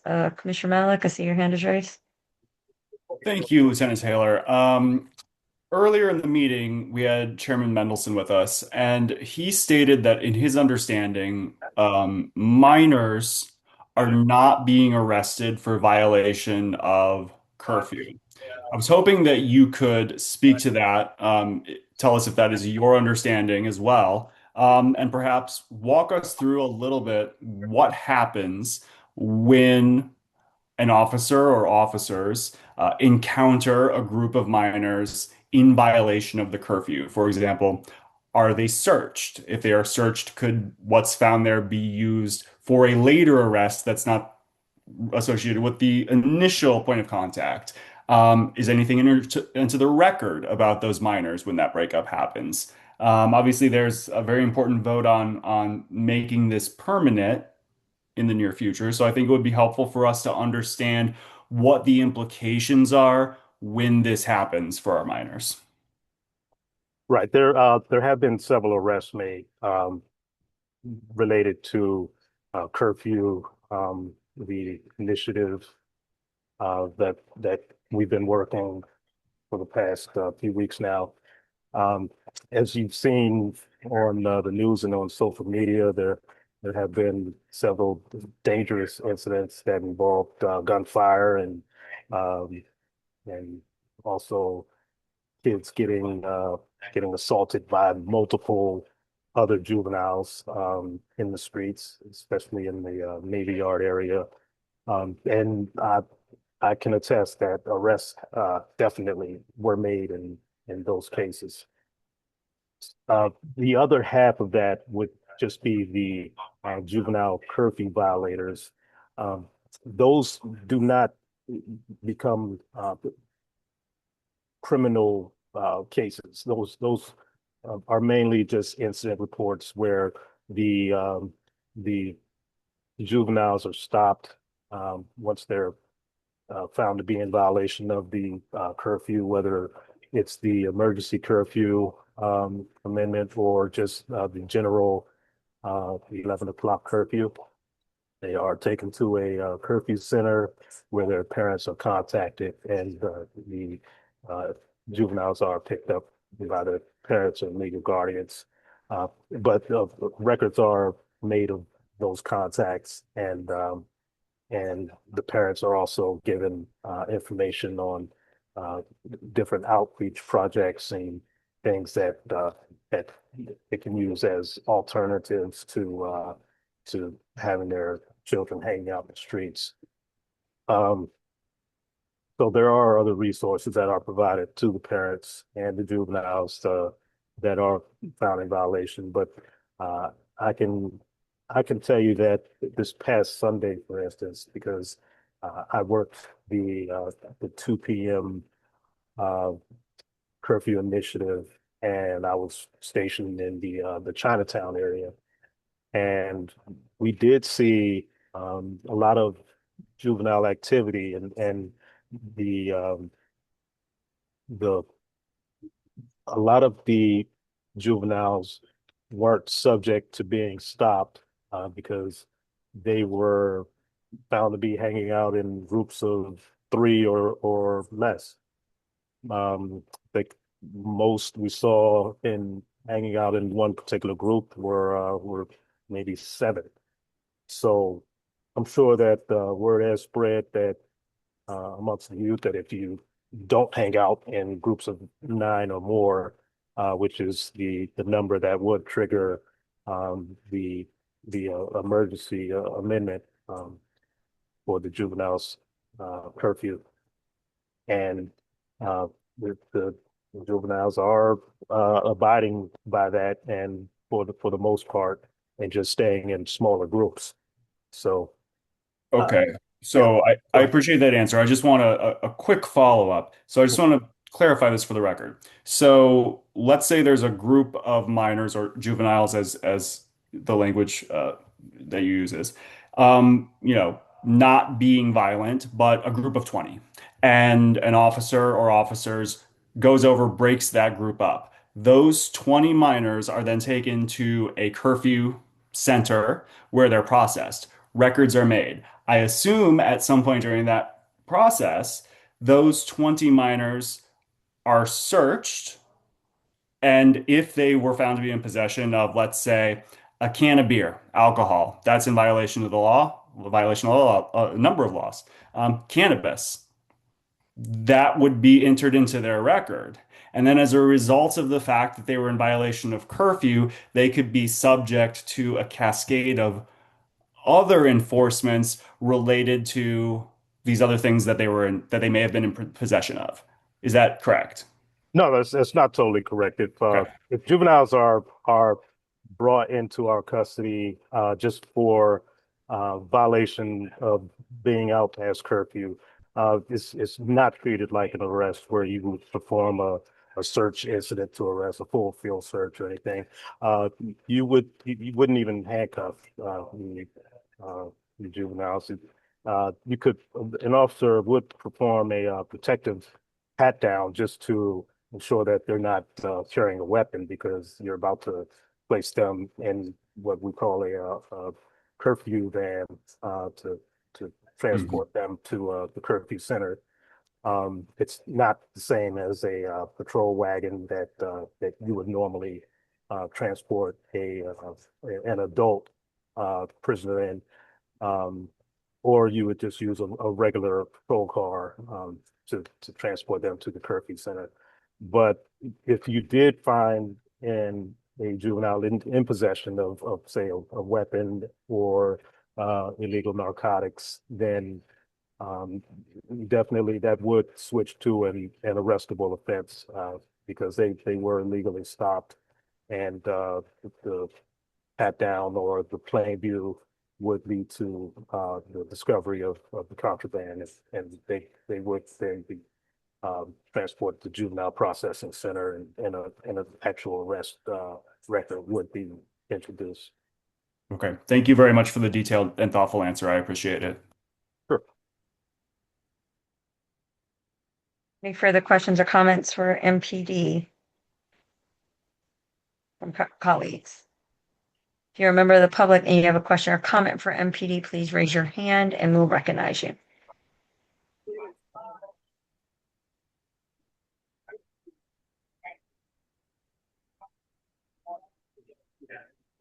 Lieutenant Taylor, I think you have gotten off easy. All right. Well, All right. Thank you so much. We'll see you next month. it's a pleasure to be here. Thank you. And everybody stay safe, please. Will do. Will do. All right.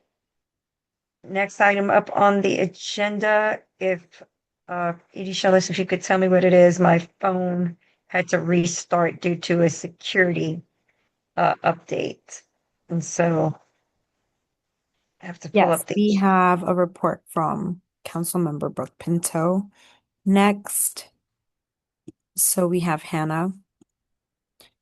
Hannah is having technical difficulties today.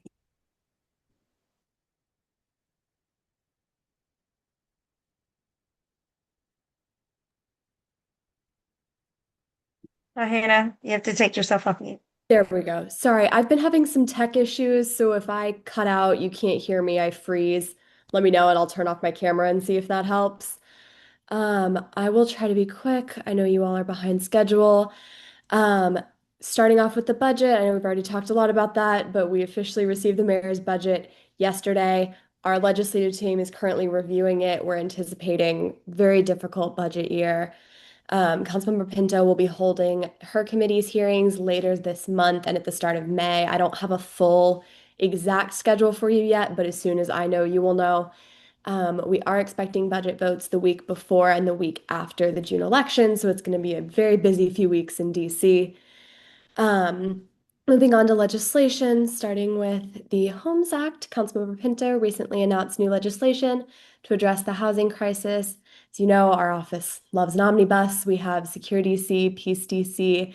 We're currently working to pass more of Prosper, and now we have Homes. There are 7 components roughly. First, it aims to make home ownership more accessible to more people with a 5-year mortgage interest credit for first-time home buyers on their DC income tax. There's a new pilot program for very low-income, non-traditional homeowners, the lease-to-ownership model that would allow you to lease before purchase from an affordable housing provider.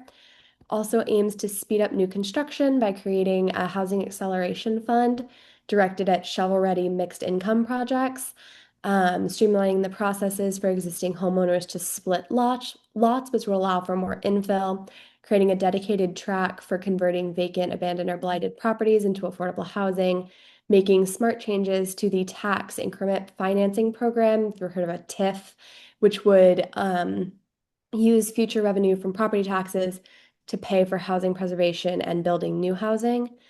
Finally, creating a permit process advisory council to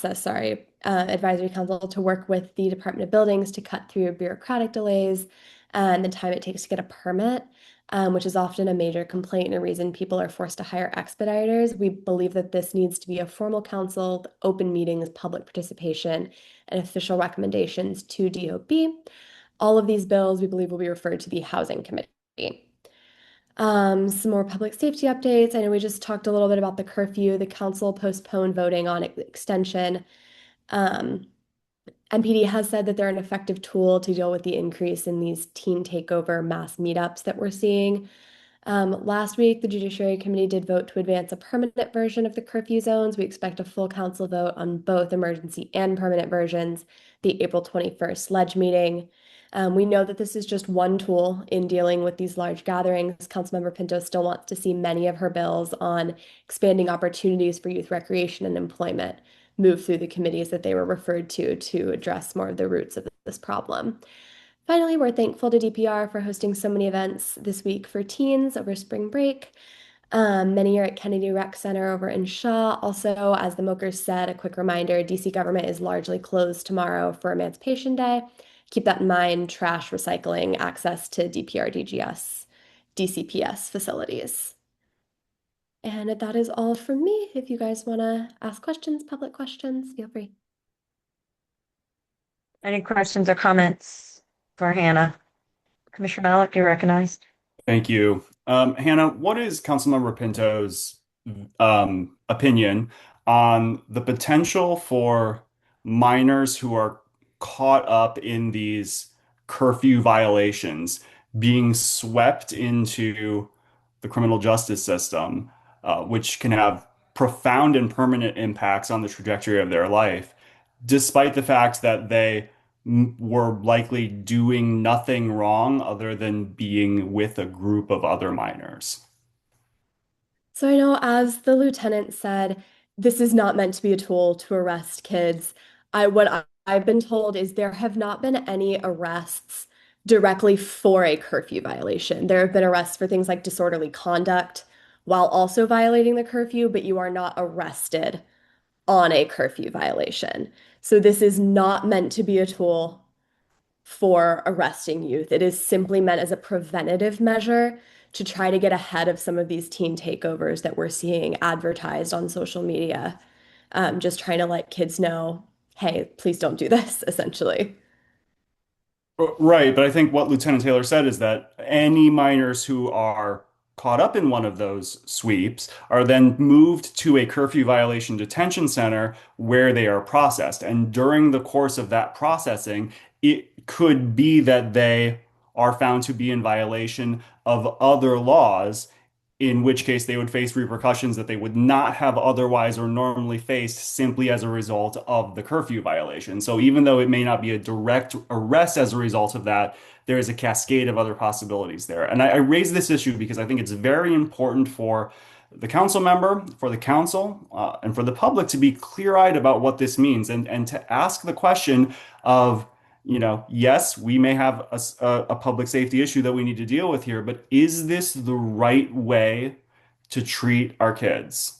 Is this there will be kids whose lives are substantially transformed by this because they end up in the criminal justice system, even if they were not being disruptive because they were in possession of alcohol, because they were in possession of cannabis, when they happened to be a part of one of these groups. And I'm not, trying to make excuses or justify breaking the law ever. But I personally don't know that that is the right approach to take with our kids. And so I wanted to raise that point. I want to make sure that we are talking about this. I appreciate your answer. I know it's, a tough one to answer without the council member here. No, of course, we always really appreciate feedback on our legislation, so I'm happy to take that back to the council member and our ledge team.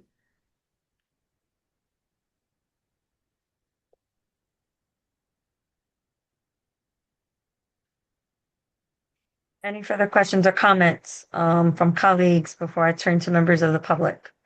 There's one member of the public that's got their hand raised. Will Crane, you've been promoted. Hi, Hannah. Thank you so much. It's Will Crane from Snows Court. Always good to see you, and thank you for making time. I will try to keep an eye on this very small clock to make sure that other commissioners do not have their time abridged. A couple of issues. All of us just had our real property taxes due on March 31st, and we are now being reassessed every year as it happens. Several, in fact, many people in the historic district have been asking me about property valuations. And when I did some research on that, it seems that many properties, especially in the residential alleys of Foggy Bottom, are seeing 30% increases 1 year over year. That's going to be a 30% increase in their next year's property tax, which is coming due in September. I just hope that the council member is aware of that and that we can have some support on how to make these assessments a little bit more understandable for those that may not know how to access these records online. Because on the mailers they send us, they do not include the land value. It just says the total value. But the land value is an important element in that. So there's significant tax increases coming down the line for many of us. On my second question is, in terms of city services in Snow's Court and other alleys. DPW used to allow just a 311 quick, put in a request for alley cleaning. They've now changed that and limited it to, they will only clean or street sweep alleys upon request if the alley is blocked by access. Access to the alley is blocked. So in a sense, we are in the same position we were in, well, always been in that we can't even request alley cleaning from DPW to get an assist on these larger residential blocks that have up to 40 homes on them. Yeah, I'm happy to take a look at that. I don't know if it was on OUC's end or DPW's end that got taken off, but I can look into it.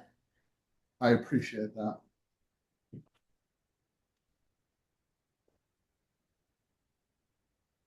Further questions or comments from members of the public? Okay. Seeing no further questions or comments from members of the public, no further questions or comments from my colleagues, I do have a couple of questions for you. Has the councilwoman announced when she's going to have her oversight hearing for MPD and Office of Attorney General? Has she opened it up for signing up to testify? Sorry, do you mean budget hearings? Yes. Or I don't believe those dates are completely finalized yet. I know Okay. there's always some shifting when the budget comes a little bit later. I think they're still working on locking those in, but as soon as we have an official schedule, it will go up on all of our social media. So I would watch there. Okay. That was my main question, just as I was looking through the calendar and, some committees have already published their schedules. I hadn't seen the They council. might have published ours on HMS. Yeah, I would just keep checking. They're cycling through stuff as quickly as they can, but they'll be Okay. posted soon, I promise. Okay. Could you also, if you don't mind, can you let ANC2A know whatever hearings that fall under the purview of the councilwoman? We're notified in case any one of us would like to testify. Absolutely. Okay, thank you so much. Hannah, you are released for the night. You have a good night. Sounds good. I'll see y'all next month. Bye. All right. And the next item up on the agenda is a presentation from Matthew Bonifant from Boston Properties. If you're here from Boston Properties, please raise your hand.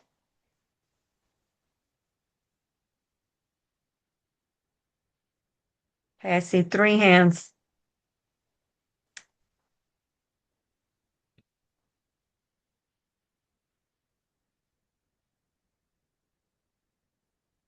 Hello, everyone. Good Hi, evening. David. We're waiting for the rest of your team to be paneled with you. Awesome. Thank you. See, I know you're a veteran. See, you knew right away when to come off mute, all of that. Yes, you will all have to take yourselves off of mute.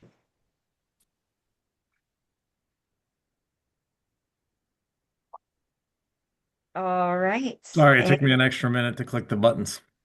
No worries. All right. The floor is yours. Go ahead. Great. Thank you very much. Matt, do you want to just introduce yourself a little bit, and then I can give the introduction on what we're introing everyone to tonight? Yeah, happy to. I'll take 10 seconds. My name is Matt Bonifant. I'm in the development group here at Boston Properties, working on a project at 2100 M Street, which we're really excited to announce tonight. And happy to answer questions about that at the our community meeting that we'll be hosting on April 27th. And with that, I'll turn it over to you, Dave. Thanks, Matt. And Dave Avidable with Coulson and Storrs, Land Use Council for BXP on this. So this is going to be an application for voluntary design review before the Zoning Commission to allow for the construction of a new commercial office building. The plan is to take down the existing building that's there now and build a new building. Some of you may be familiar with this building and site. For nearly 20 years, people have been trying to redevelop this site. It's been through a series of prior zoning actions, largely before the BZA. And what we're here to do this time around is we're going to start from scratch with the design review application instead. I know we wanted to just do a brief presentation, so I can just focus on the process and the introduction of the process, knowing full well that we're going to have this community meeting in a couple of weeks, and this is all an introduction prior to filing. I know we did prepare a brief presentation. If people want me to walk through that, I can do that, or we can just stay narrowly with sort of what the process is and keep it short. I know it's already late and you all have had a lot on your agenda, so I'll defer to you on how much more you want me to say and where you want me to take it. In the absence of Trupti being online, I would say the president. Oh, there she is. Never mind. No, I'm here. Commissioner Dolan, do you find the presentation they've given satisfactory for public notice? Did you want them to provide any more context or detail? It's fine for me. I think it's been trying to get it available to all the commissioners, and I think it's a good jumping off point for discussions that night. Okay. Right, I think we don't need to go into the presentation tonight. Great. Tonight is, in my mind, more the notion that you're going to have a presentation and everybody's invited to come and All right. listen. Sounds good. So then I'll just briefly conclude just sort of with an overview of what the process will be from here on out. So we've mailed out a notice of intent to all the property owners within 200 feet and to both you all as the ANC that we're in and also ANC 2B, because we're sort of across the street from ANC 2B. So we'll be meeting with them as well. We mailed that out a few weeks back. We will pull together and file our application sometime in the next couple of weeks. Once we file the application, the commission will assign a hearing date. We're expecting a hearing date probably in July before the summer. So that means that we'll have a couple of months to not only do this initial community presentation to you all on design, but then to continue to hear from you all, anyone in the community who has comments, and come back to this ANC for a formal presentation and resolution and vote. So that's where we are and where we're going with this. Commissioner Gifford, I recognize you. Thank you. Thanks to the team for being here. Excited to hear about the project. I'm very familiar with that parcel and that corner, and appreciate your willingness and your interest in redeveloping. I do have just one quick high-level question that will kind of help ground my thinking prior to the excuse me, I have an ambulance going by. Ground my thinking relative to in advance of the meeting. I believe there may be some form of an air rights issue or provision associated with this site. Can you just briefly summarize for me what that might be? So there could be a couple of different things. So I'll touch on two. One is that the site's in the downtown zone, which allows you to purchase density credits from other properties to increase the available density on the site. Many years ago, I think Hines acquired density credits to allow for an office addition they had planned. Those density credits vest in the site. We have them and plan to use them. So that's one issue. The other issue could be the zoning regulations have a requirement for downtown zone properties that are adjacent to non-downtown zone properties. Like here, we're adjacent to the MU zone. You're supposed to set back at a 45, you're supposed to basically go up to the 90-foot height of the adjacent zone and then set back your building at a 45-degree angle so that you sort of step back. And so one of the things that we'll be asking for is flexibility as a part of this process, is flexibility from that requirement. Rather than do a wedding cake, what we want to just do is set the building massing back at one place so it's just one uniform massing. So some of it will be set back on the lower level, and some of it will come out a little bit into that 45-degree plane. You also see in the design, there were other setbacks we're doing to pull ourselves away, and it really actually, it comes together, I think, pretty nicely. And that relief from that error, that 45-degree requirement, has been part of every iteration of someone trying to do something with the site for the last 20 years. Thank you. That's very helpful. I look forward to your presentation in a week or two. Thank you. Thank you. Seeing no further questions or comments from colleagues. If you're a member of the public please raise your hand. We'll go ahead and recognize you. Okay, seeing no further questions or comments from, oh, never mind. Somebody raised their hand. Hi, Barbara. You need to take yourself off mute. See how I do that. You're off mute. You're off mute. Off mute. Thank you. David, it's just one simple question. Are there any special exceptions or variances? I think this 45-degree angle is one of those. And if so, will it go before the BZA only, or will it go before the zoning commission? So when you do a design review case, the commission can consider flexibility from regulations as a part of the design review. You don't necessarily have to request separate special exceptions or variances. So right now, we're still designing the building, so this could change. But right now, the 45-degree setback relief is one area of flexibility. There may be some relief from some of the court dimensions that we might also request. But it will by the time we get to this community meeting in the next 10 days or so, we'll have those and be able to enumerate these are the areas of flexibility we anticipate asking for and why we're asking for them. So that I'm not familiar with this design review thing as much as I know about zoning. I don't know this. And that means it'll be just the zoning commission, not the BZA at all. Yes, that's correct. Think about it this way. I hesitate to use this term because I don't want people to think about it this way, but it's similar to how when you do a PUD, you can get flexibility from the zoning regulations. That's the same concept with design review. The zoning commission can weigh that flexibility against the design of the overall project.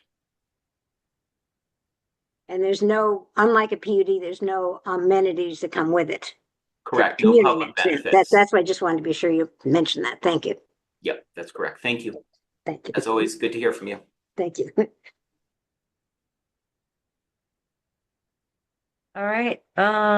Seeing no further questions or comments from members of the public, seeing no further questions or comments from colleagues. The only comment I have about 2100 M Street, I've been on the ANC for now 8 years. I've heard everything I can about this property. So I'm already initially supportive, but I know there's several new ANC commissioners and perhaps some members of the public that this is the first time and first iteration. So I just want to say, echo the sentiment. Glad to see that you guys are the property owners and that it will go from being a much long delayed and held up vacant and blighted property. So it'll be nice to see some action on that corner. So thank you so much, gentlemen, and Ms. Templin. Appreciate it. Thanks so much. Thank you. All right, moving along to the next item on the agenda. We received an email from Carla Garcia from the DC Board of Elections. She had to drop off. The location she was at was closing, and she was not going to be able to do the presentation tonight, but she has already requested to be docketed for the month of May. So moving on, the next agenda item is commissioner updates. We will go ahead and go in numerical order. Commissioner Gifford, I know you literally got sworn in 2 days ago, but I will still give you the opportunity to provide an update should you want to. I have nothing for this meeting, Madam Chair. Thank you. Okay. The only updates that I really have is around, which is why I asked Chairman Mendelson to come. The budget is really tough this year. It is a lot of cuts. None of it is easy. None of it is fun. As many people from the public have seen, I have presented some resolutions later on in the agenda. I focus specifically on the Office of Attorney General and Office of Tenant Advocate, as these are the two arms that do the most in protecting residents, consumers, and workers. And I have specifically asked that there not be budget cuts to their agencies. I have already been informed there's a 5% budget cut across the board for all agencies. Perhaps it could be a fool's mission, but my duty as the single member district representative for 2A03 is to advocate for the issues that impact my residents and impact all of ANC 2A. So I encourage residents to participate in the budget process. This is your tax dollars. Fight for the priorities you care about. There's going to be a lot of families and seniors hurting. So that's my update. So I defer to the next person in line. This is Commissioner Homer, and I want to take my time to explain a little bit about the delays in filing a resolution regarding the application of the office building at 2600 Virginia Avenue. Generally, the applicant has started beginning last Wednesday to make proposals and to discuss their proposal with the individual buildings in the Watergate. There are 3 buildings. There were discussions both last Wednesday and last Thursday that I attended. I believe there's going to be another discussion at Watergate South sometime in the next week or so. I haven't heard details because I'm not there. At the first discussion just a week ago, there were a lot of questions about parking issues. And parking issues are very important to the residents, particularly in Watergate West, because the buildings were built in a way that they were dependent on each other. Watergate West, for example, parking spaces. To get to those parking spaces, you have to go through the parking spaces of 2600 Virginia Avenue. There are no separate entrances, and to get there, generally, the area is very congested. There are also a lot of Watergate West residents who lease or buy on a monthly basis parking spaces from 2600 Virginia Avenue. So a lot of questions were asked, and we found out for the first time information that was not in the application submitted to the Zoning Commission, which the applicant had designed a new parking plan that a lot of people that will use valet parking exclusively to serve the new residents of the building. That raised a lot of questions and concerns because of the complexity of access and shared access in the buildings and the potential for safety and congestion issues, which we've been trying to deal through. The owner of the building made a lot of positive representations orally at meetings to discuss ways that he thought he would be mitigating potential concerns. And he offered to put them in writing. I have asked him to provide a writing that explains this, and we have heard nothing back yet. The Zoning Commission, under the PUD rules, has the right and the obligation to take a look at potential impacts on neighboring buildings, as well as other things. And I think this is an issue that is well within their authority to take a look at. We are hopeful and eager to reach a resolution with the building. I think, but there's strong interest in having commitments that were made orally be provided in a written form.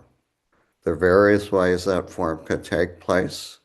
Could be part of the application. It could be mandated by the Zoning Commission. It could take place in agreements with the ANC or with the individual buildings that share parking and common access points. The important thing is it can be done we're hoping we can find a way, working with the applicant, that it will be done in a way that doesn't delay the project. It's a project that I think we feel makes sense. I think we're willing to support it, but we'd like to see commitments about the potential adverse impacts that were voluntarily made be placed in a way that they can be enforced. And until we hear back from the applicant, we're in a holding pattern. And I regret the delay. I hope we could get this all done much more quickly, but unfortunately, we haven't been able to do that. And I'm hopeful we can do it in the next week or so. So that's the reason that we took the resolution off the agenda.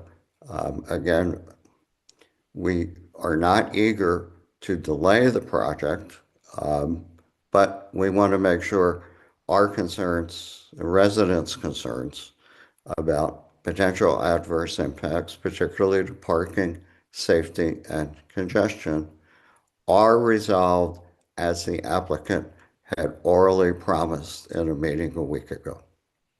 And that's my report. I'm happy to answer any questions.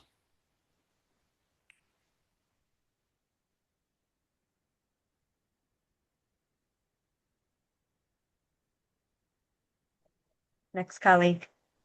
It's just commissioner updates, so it's not any questions. I have none for you though, but. Okay, so John Dolan, 06. I'd say there's two large issues going on in our area. One, you heard about the construction, the demolition, and then construction at 2100M. The new tenant is scheduled to move in there in 2031, so it's obviously going to be a big mess for a number of years. The second topic is a lot of discussion related to biking, particularly along the M Street corridor. I know that I've been in contact with commissioners at 2B who have moved forward a motion. I put together some comments for DDOT. Those are being complicated in the sense that 2B's efforts, which I endorse, are now calling for two-way bike traffic on M Street. And there's also somewhere out there a DDOT proposal to bring a bike lane in from down 23rd Street. So it could get very busy with biking related issues in our SMD.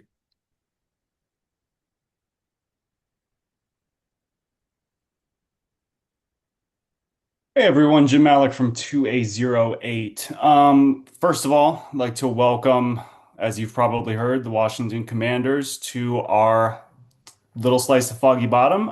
They will be officially moving their offices to our district, so that's super exciting. We're obviously really thrilled to have them here. Second, with spring coming around, I am seeing a ton of issues with sidewalks. I've had constituents reach out about issues with sidewalks. There was a pretty serious one in front of the Whole Foods that we had to deal with that was causing people to trip. Really serious hazard. I am aware that 311 does not work very well. You and I all put in 311 requests for service on this stuff and nothing happens. If you do that and you do not get a response, if you would just like to loop me in from the beginning of the process, please do that. Reach out to me, email me, call me, text me. Sometimes I'm able to flag these issues and flag that we're not getting appropriate responses on 311, and we can get those issues the attention that they need, especially in cases where there is a real risk of injury, like the tripping hazard that was in front of the Whole Foods. So I really encourage you to reach out to me, reach out to all of us with these quality of life issues, because this is an area where we actually have the ability to make sure that the appropriate district agencies are paying attention to what needs to be resolved.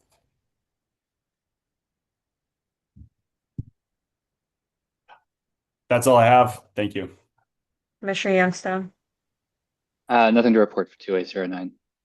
Okay. All right.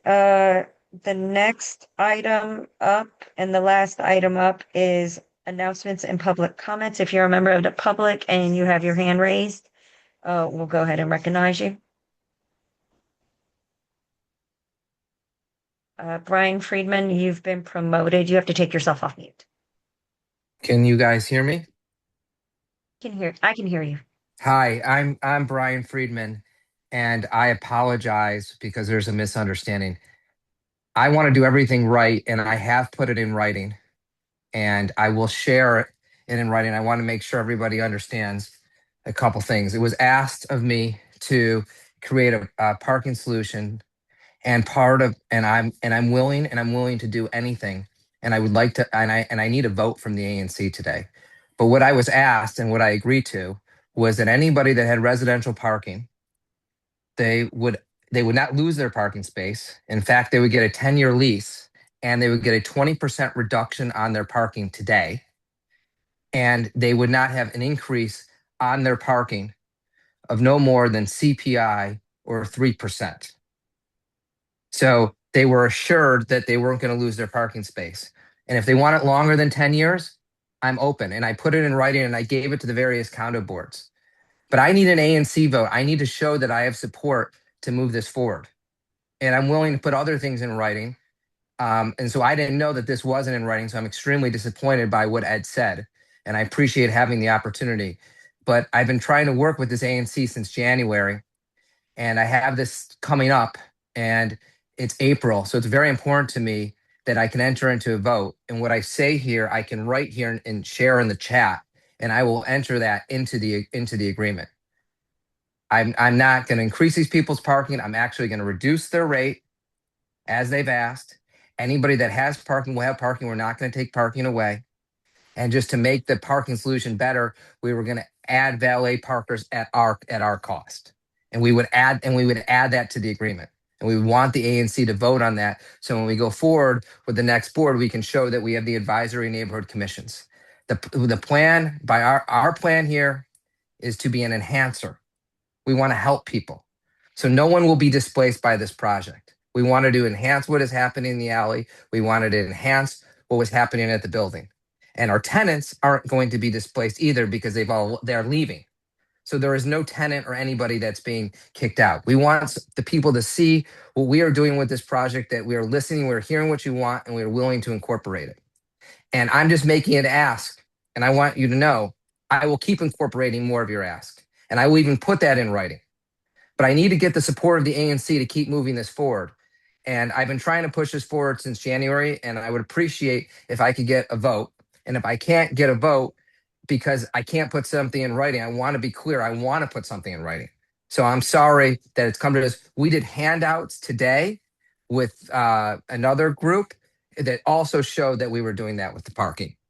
So whatever it takes to get a positive vote is what I'm willing to do. But I want to be clear, it would be very helpful to, our initiative here. Can I just respond? Brian, thank you very much. I appreciate that. I'm out of the country. I don't know what happened today. Maybe we've missed each other, but I haven't seen anything.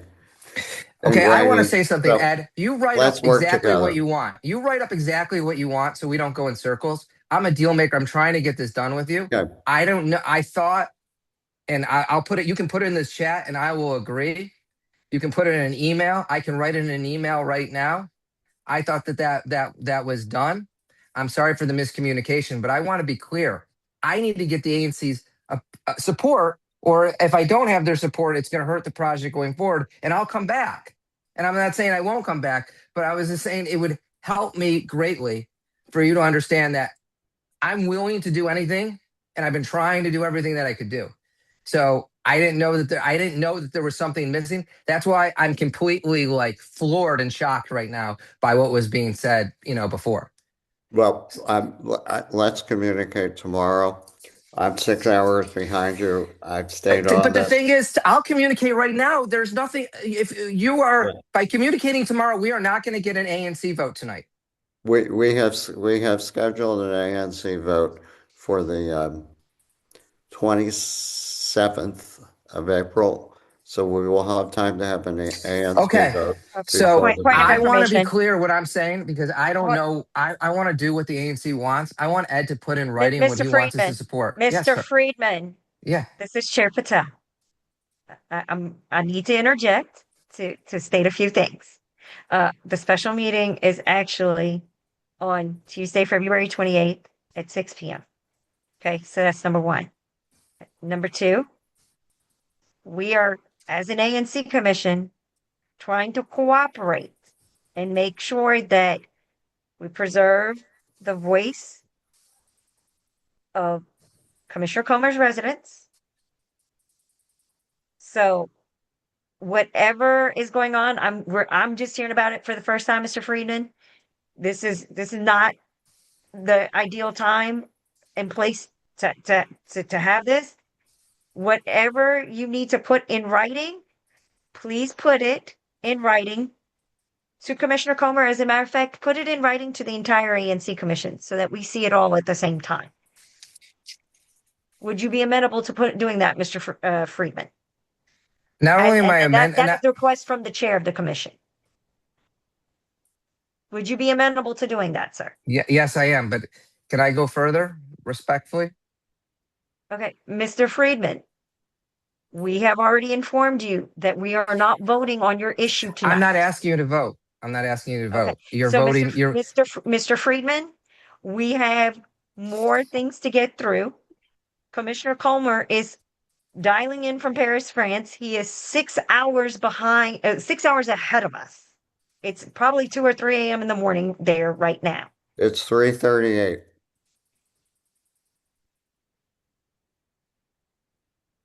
So I know that you and Commissioner Comer need to have a conversation, but I think it is best served in a dialogue where both of you can hash this out.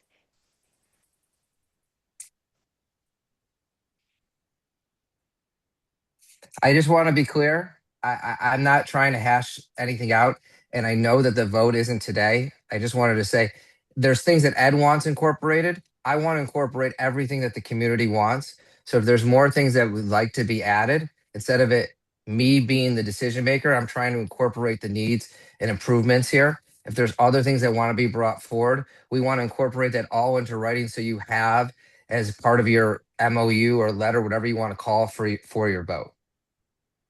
Okay. So right now, the only ask of us have been the parking. Okay. So once again, Mr. Friedman, please put in writing whatever Commissioner, like you and Commissioner Comer, go proceed to go ahead and work together. And once again, you said you are willing to put this all in writing. I, as the chair, and I'm officially requesting this from you, please put it in writing and CC the entire commission. And then we, as a commission, can work with our colleague, Commissioner Comer. Okay. I just want to be clear. I'm asking for more things too, so I can be more giving to the community. So I have Ed's needs if there's anything else. So I just want to say what I'm putting in writing isn't saying this is it. I'm saying there's other things. So I appreciate your response. I appreciate that. You're welcome, Mr. Friedman. Thank you. All right. If you are a member of the public and you have an announcement or a comment, please raise your hand.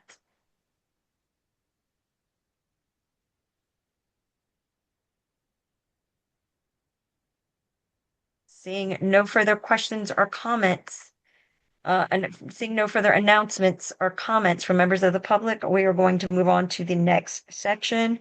This is under your purview, Commissioner Comer. This is under the Mayor's Special Events Task Force. This is the Marine Corps Marathon. We did receive a message saying that they had to go. So Commissioner Comer, I will go ahead and let you run this section. You received the message. They're no longer on here. Okay. We've hosted the Marine Corps Marathon for over 50 years. It takes place every October. It's a great race.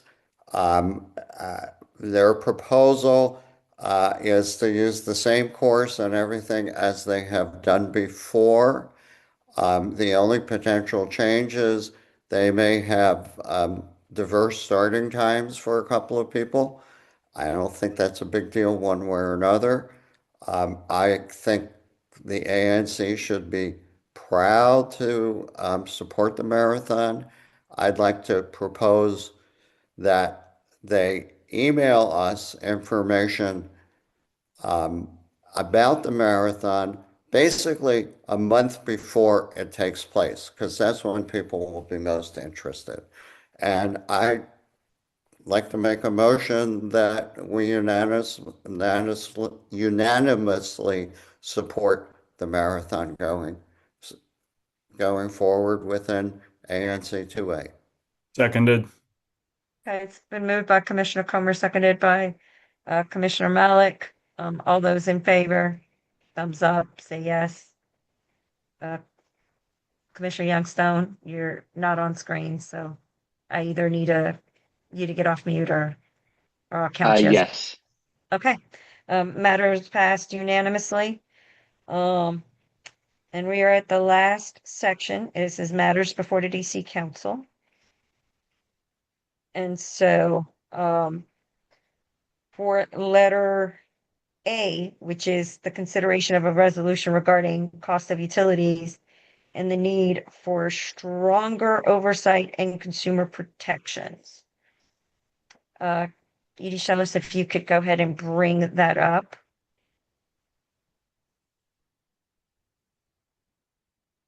On the Yes. screen share.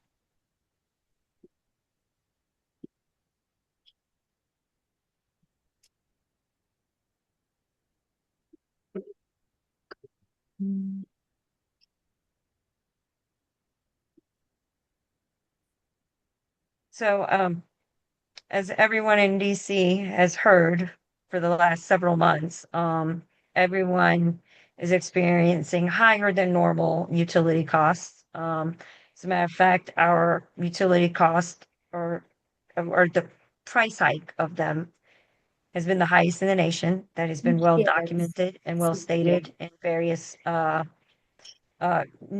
press articles, television interviews. Councilmember Charles Allen held a hearing under the Committee of Transportation and Energy, where several bills were introduced, addressing the cost of utilities.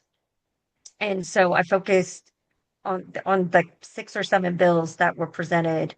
There were 3 that caught my attention. And so I presented this resolution because there have been echoes of concern by ANC 2A residents about the cost of their utilities increasing.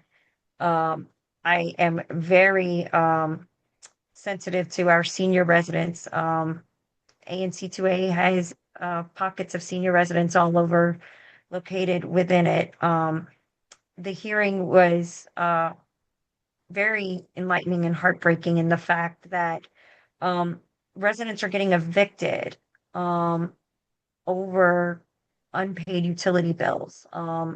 What in some cases have happened is that renters were paying their landlord the cost of the utility bill, but the utilities are under the landlord's name.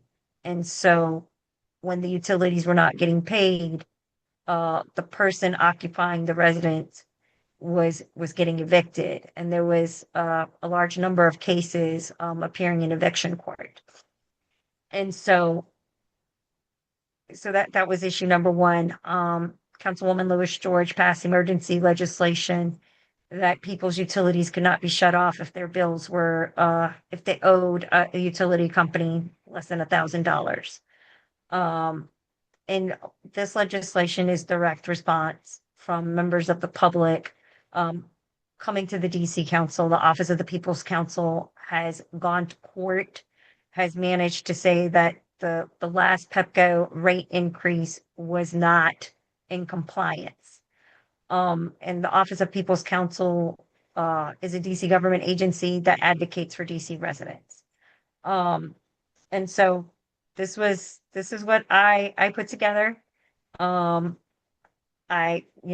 Commissioner Gifford just started yesterday, so he had some he had some comments and feedback about it. And so I'm amenable to striking the two clauses that he said are problematic, or he did not find uh that it did not it was not needed for further clarity. So Commissioner Gifford, you will have to remind uh me where that clause is, because I don't have it, but Edie Shellis Yes. can. Chair Edie Patel, happy Shellis, to could do you that. bring it back up so we could see that where the strikeouts he's requesting? Yes.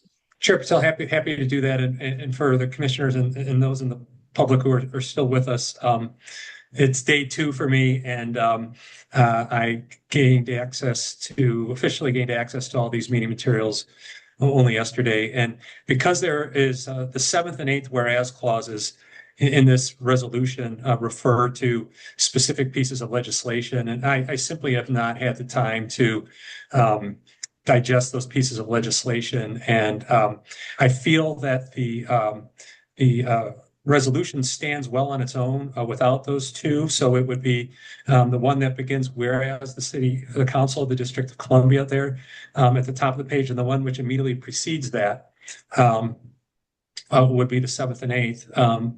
That one, and then the one just above it. I believe that the resolution, all of the therefore language would remain. The first 6 whereas clauses, which effectively state the issue, would remain. I momentarily am going to offer an amendment to strike these 2 whereas clauses. I appreciate the chair bringing this issue forward. In my very brief time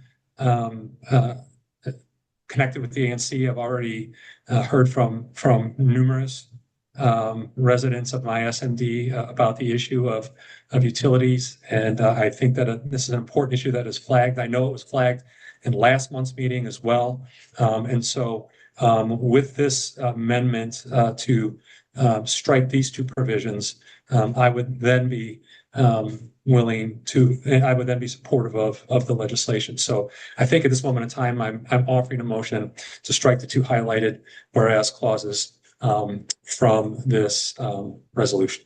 Seconded. Commissioner Gifford, you don't need to make a motion, because Okay. if I volunteer to do it, it's classified. It's a friendly amendment. That's the language. So I've agreed to it. So you don't like, if I've agreed to it, you don't need to, but that's neither here nor there. So point taken.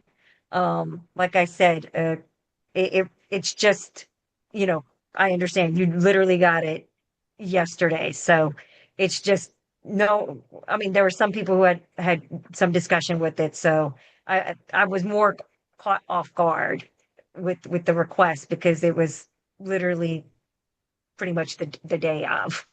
I So, appreciate the consideration. Thank you. okay. Commissioner Dolan, So first, do you need a second? yes, I'm moving the resolution, and I'm moving the question, and I'm calling for a second of record. I would second. Are you- I'm okay, sorry, it's late. I'm getting confused. Are you moving the resolution, or are you moving the motion to amend the resolution? I've accepted the amendment, so Okay, so I- just on the off chance that somebody might object to the idea of friendly amendments, can we go through the process of Commissioner Gifford's motion to remove these so that there's no second guessing as to whether this was done correctly after the fact? okay. So Commissioner Gifford has moved, but the I'll second second is that. already, but Okay, the second was already done by Commissioner Malik. okay. So are there any questions or comments about the amendments? Yes, I have a comment. Oh, about the amendment? No. Yes. So this is a vote. Well, so yeah, this is a vote just on the amendments. I want to make it clear. This is not a vote on the resolution. This is a vote on the amendment to this resolution. Per request of Commissioner Dolan. To strike these two paragraphs. That's correct. Okay. Good. Thank you. Do I have any questions or comments from members of the public? And this is only on the amendment. Okay. I see a member of the public has their hand raised, so I'm going to promote them, thinking they want to comment on this.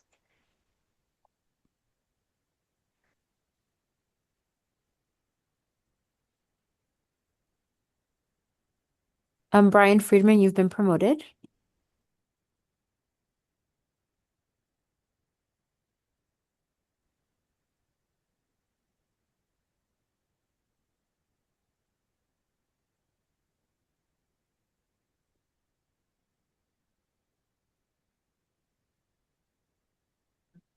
I Mr. apologize. Friedman. I'm not going to ask a question here. Okay. Seeing no further questions or comments from members of the public on the amendments. Seeing no further question or comments from colleagues on the amendments.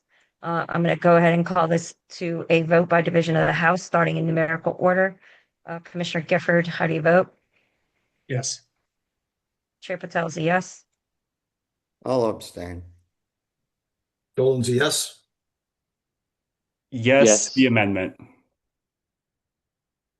Yes. Okay. All right. So now that we have done the amendments, I am going ahead and moving the question on the amended resolution. Do I have a second of record to start discussion now on the resolution? Second. Commissioner Lone, was that you? I'm sorry. No, it's Commissioner Gifford.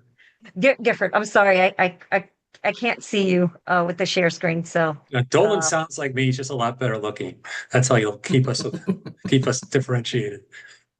I am not going to comment because that is opening a huge can of worms and I could get myself in a lot of trouble and I am not doing that.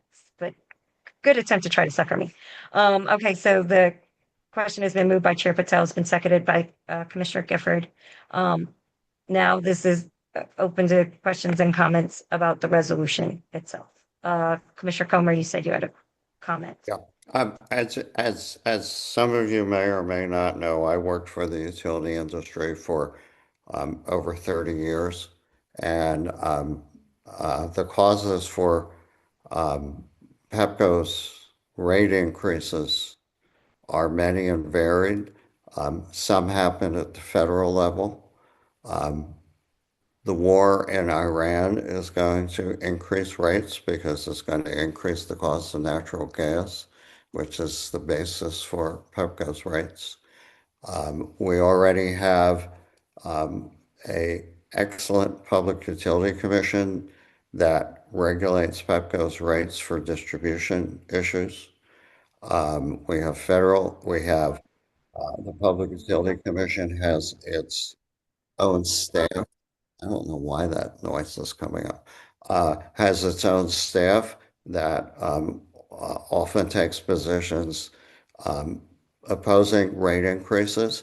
We have a consumer council, a separate consumer council that the DC government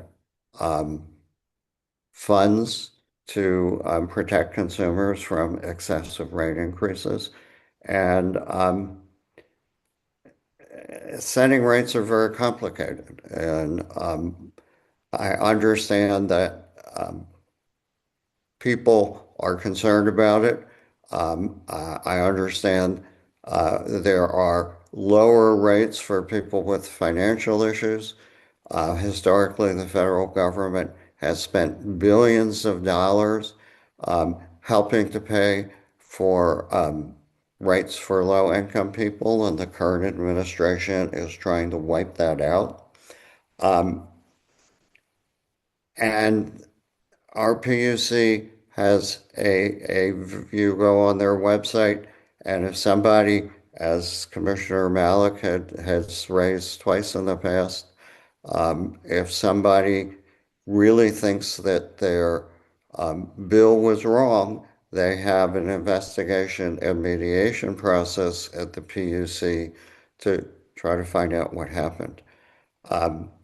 This issue is far too big and far too complicated for anybody in the ANC, and frankly, for many people on the DC Council to really understand. And I think we're not being effective in solving any problems just by asking for, more studies and opportunities for, people to think they're solving a problem by asking for studies and remedies when they're really not. The problems are very, very complicated. The district doesn't have money to pay for higher rates for all kinds of people, and um, I just think, we're may feel good by passing this, but you're not going to have any real world impact. And I think it's a waste of time. Thank you. Commissioner Gifford, you're recognized. Commissioner Comer, thank you for those comments. I'm deeply respectful of your knowledge base on this issue, and grateful to have that expertise on this commission. If this was a rate setting motion or resolution pertaining to rates, I listened with great interest to the debate last month on rates, and I would not be supportive of it. I do think there are principles outlined in this resolution, not about rates, but about the consumer's kind of right to kind of know and understand key principles on how you should be made aware of your utility information and the ways in which we would like the city principles we'd like the city to kind of keep in mind in this space. Because of that, and because it does not specifically attempt to address rates, it has my support. But again, deeply thankful for your comments and for your perspective on this issue. Thank you. Commissioner Dolan, you're recognized. Yeah, sorry, I didn't get the hand. Yeah, I would say that I have that this is a soft ask in my mind. Unlike the other three resolutions, it's not a money ask. It's very much, be sensitive type ask. And I share your pessimism that anything will come of this. And I don't want to spend too much more time on it, but I think that this is something that constituents are concerned about. And so making this soft ask, I don't find any language in any of the 3 pages that troubles me. With the 2 paragraphs having been struck. Thank you for your comments, colleagues. So number one, this is not a budget resolution. This is literally advising. Well, now that the two whereas clauses were stricken, it was to advise on a set of legislation that was crafted by various members of the council, Councilmember White, Councilmember Allen, Councilmember Lewis George, presented different bills addressing different issues that they heard about. And I want to make this clear that, this is the start of a process.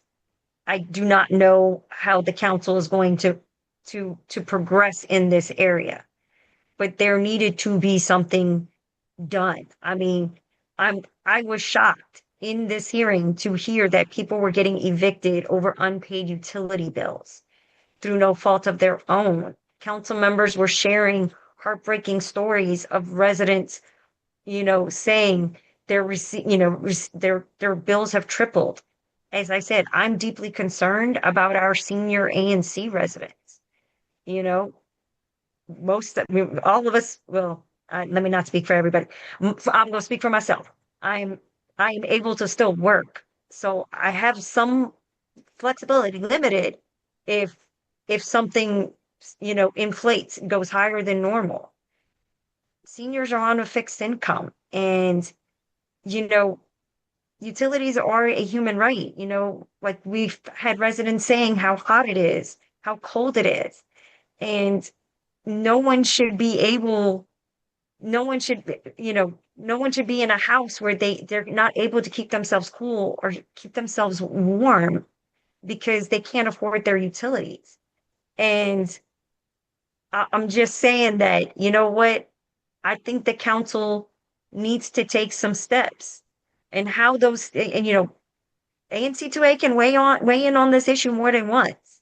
This is the first set of legislation that they have come up with in the months that this has been on everyone's radar. And so I just want to make that clear.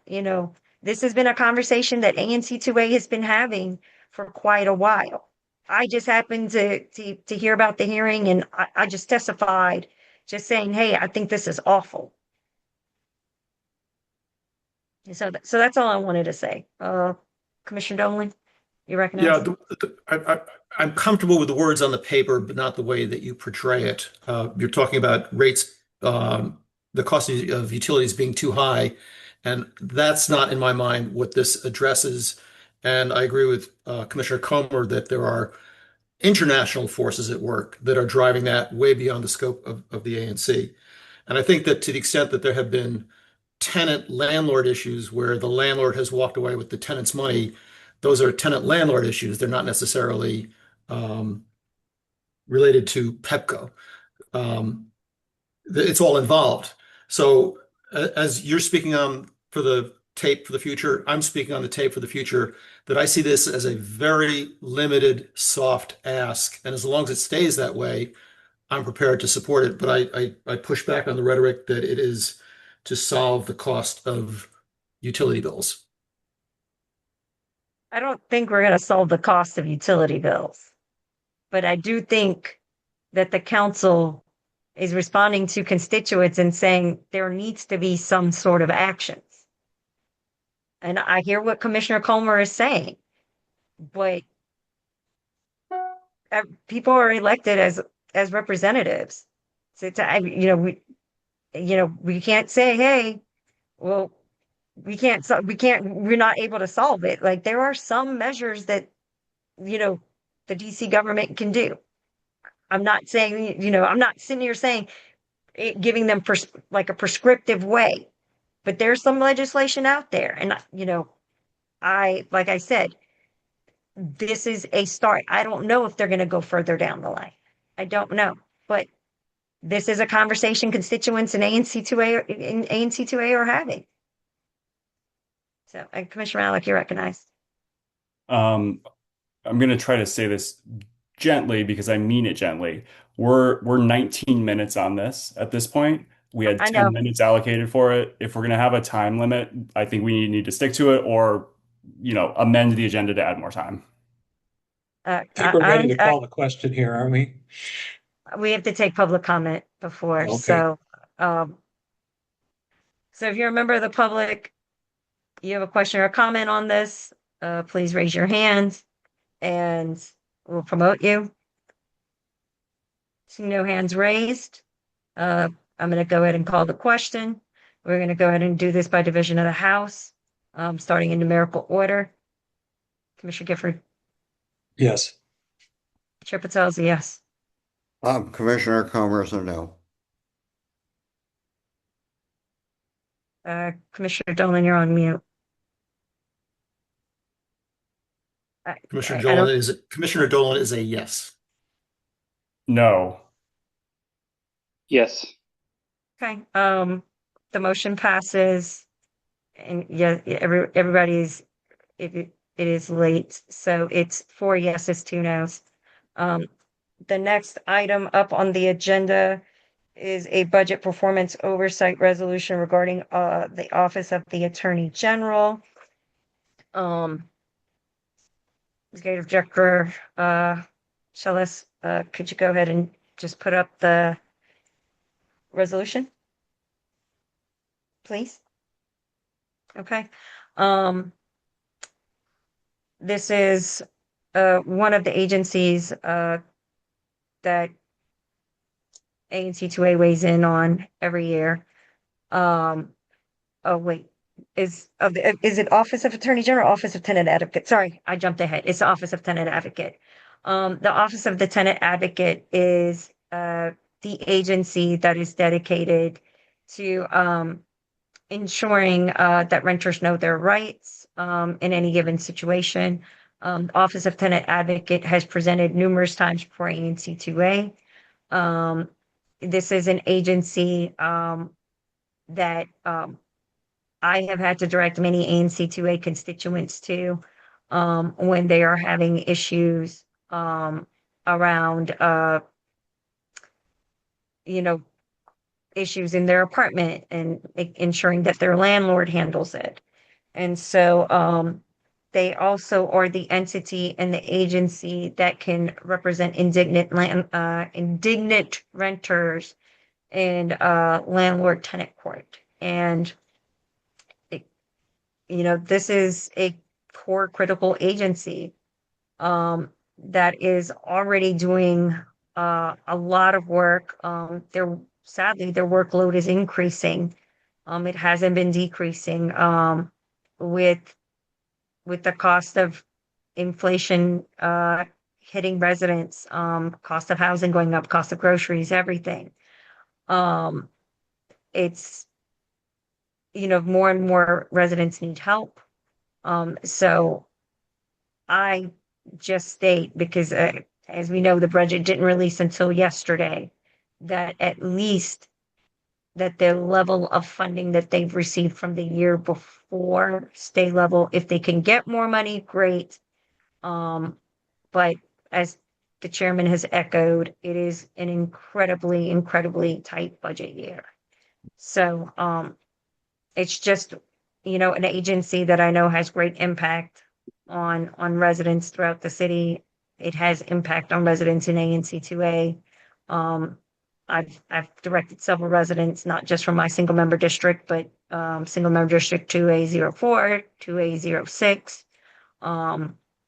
And so that is the reason why I have written this. Executive Director Shellis, if you could go down to the therefore be it resolved clause. So I basically say that I call to say, like, if possible, to expand their staffing, and make sure that they are able to maintain the capacity that they have right now, and that if possible, to to provide more funding for their outreach programs. So that is the reason why I presented this resolution. So I am moving it for the record so that we can start discussion. I'm calling for a second. Point of order. I can't see who's saying the point of order. Me, I don't know who me is. John Dolan. Am I not showing on the video? Yeah, here? I can't see you with the share screen. It doesn't show all the commissioners. That's why I said I see you now. Okay, You okay, recognize. that's sure thing. Two things. We have we're out of order in terms of the resolutions. This is the C resolution. We were supposed to be doing the Attorney General one next, so we're out of order again. Oh, And second, okay. I did say Office of Attorney General, and I thought I was wrong because she put up Office of Tenant Advocate. So I thought I was wrong. I did.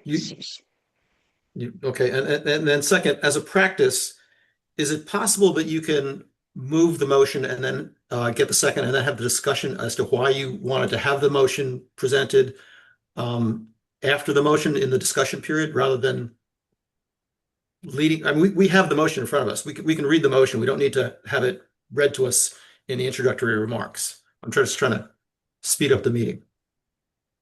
So I hear you, Commissioner Dolan, but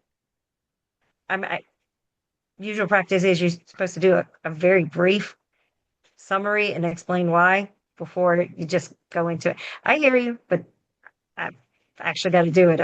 So brief summary, usually reading the therefore be it resolved clause at the end meets it. So, but I understand your point, and it's well taken. So, but I am now moving the matter. So we could, if you have questions and comments, I can go ahead and hear them, but I need a second so that we could start it. I believe you had one too. I believe Commissioner Youngstone seconded. I didn't, but I'll Oh, happily I'm sorry. second it. I'm sorry. I misunderstood. Yeah, he hadn't, I had not, or so it's been moved by Chair Patel. It's seconded by Commissioner Youngstown. Okay, questions, comments from colleagues?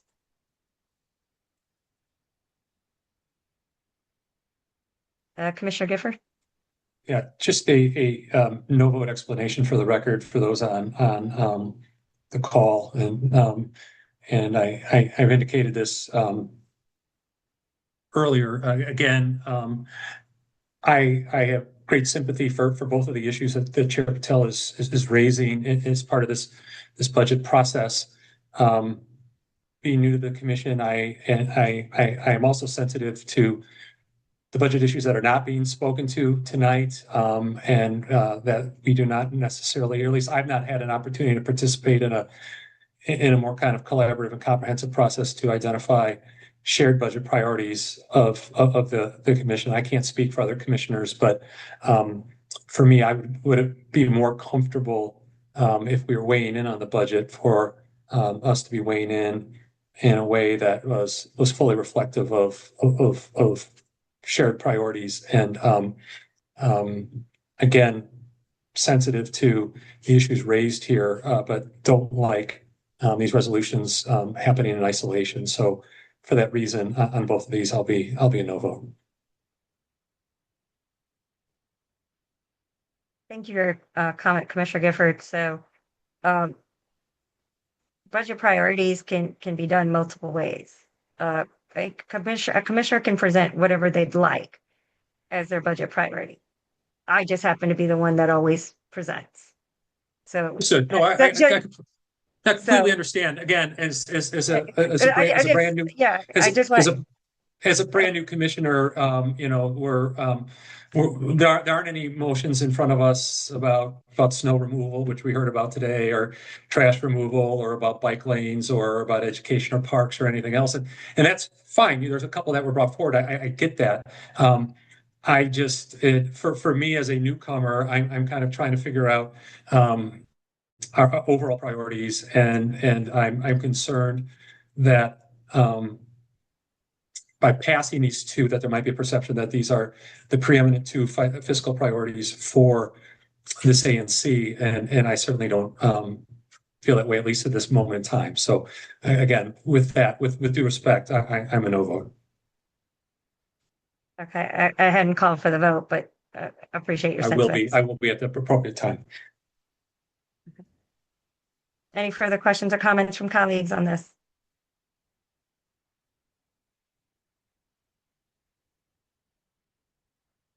Okay. If you're a member of the public, please raise your hand and we'll go ahead and take your question or comment on the matter.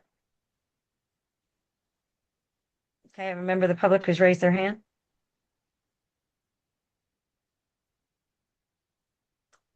Hi, John, you've been promoted. You're off mute, so you could go ahead and speak.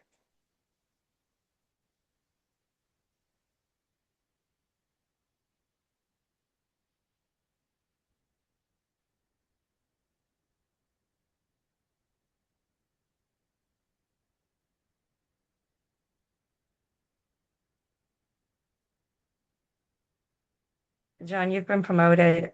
We're not muting you, so I don't know if you're having audio issues or not.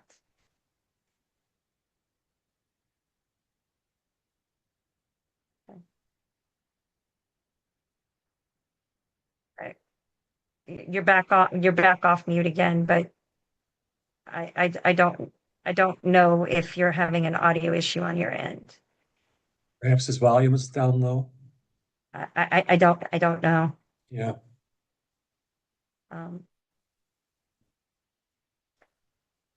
John, we've recognized you. You've been promoted, and you're not on mute, so we just can't hear you.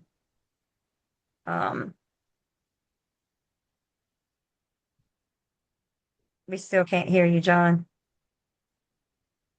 Commissioner Malik, I recognize you. As a point of order, I think we need to get this time constraint under control. When we have a set time of 10 minutes, technically, if we're following Robert's of rules, 10 minutes is up. If there's no motion on the table for that item when 10 minutes is up and we don't have an option for new business, we're done. So I'm going to move that we amend the agenda to extend the time by 2 minutes so that we can proceed with this. I still had a couple of minutes. I just didn't want to cut so I was going to go ahead and call the question. So we still had time. All right, so I'm going to go ahead and call the question. We're going to go ahead and do this vote by division of the House, starting numerical order. No. Chair Patel's a yes. Secretary Comer is a no. Dolan is a no. No, and we're over time. Yes. All right, a motion fails with 2 yeses and 4 nos.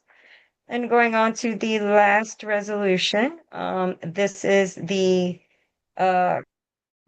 consideration of the resolution which we flipped. It is the Office of the Attorney General. Yes, Commissioner Dolan. You're going back to item B. This is not the last item because there's still item D on the agenda.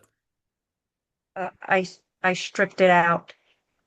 I amended the agenda to remove it. Okay. Okay.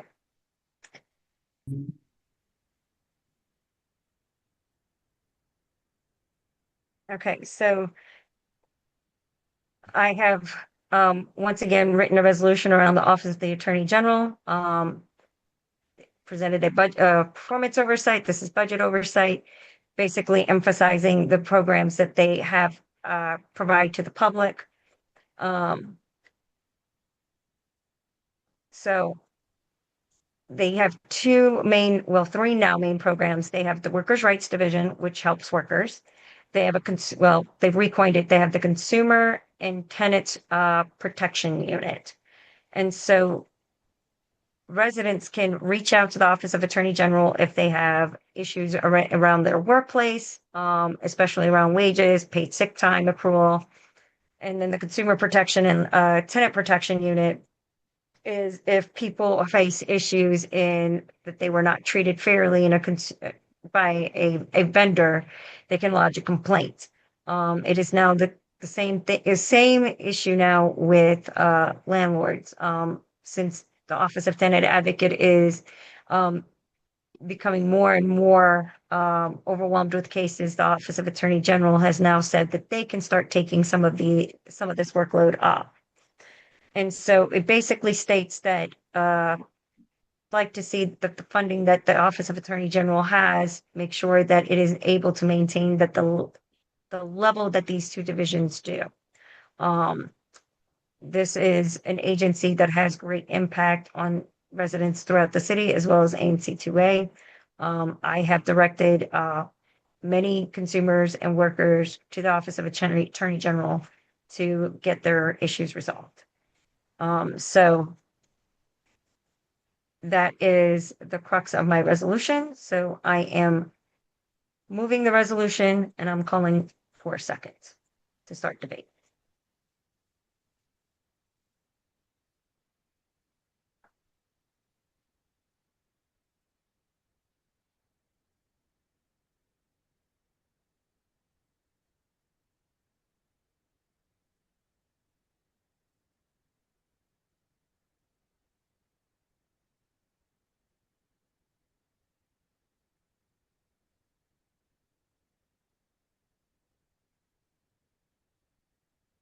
I need a second of record so y'all can comment or we can go to a vote. I'll second. Okay, it's been moved by Commissioner Patel, seconded by Commissioner Youngstown. If you're a member of the public, you have a question or comment on this, please raise your hand and we will promote you. Seeing no further questions or comments from members of the public on this, Seeing no further questions or comments on this from members of the commission, we can go ahead and call this matter to a vote by division of the House, starting in numerical order. Commissioner Gifford votes no. Chair Patel is a yes. Secretary Comer is a no. Commissioner Dolan is again on mute. My bad. So is Malik on mute too. I'm a no. No. Yes. All right. Motion fails. 2 yeses, 4 nos. Seeing that there is no further business to be conducted, the time is 10:22 p.m. The meeting is adjourned. The next meeting date is going to be Wednesday, May 20th at 7 p.m. and we are meeting virtually. Thank you. Have a good night. Thank you, everyone. Thank you.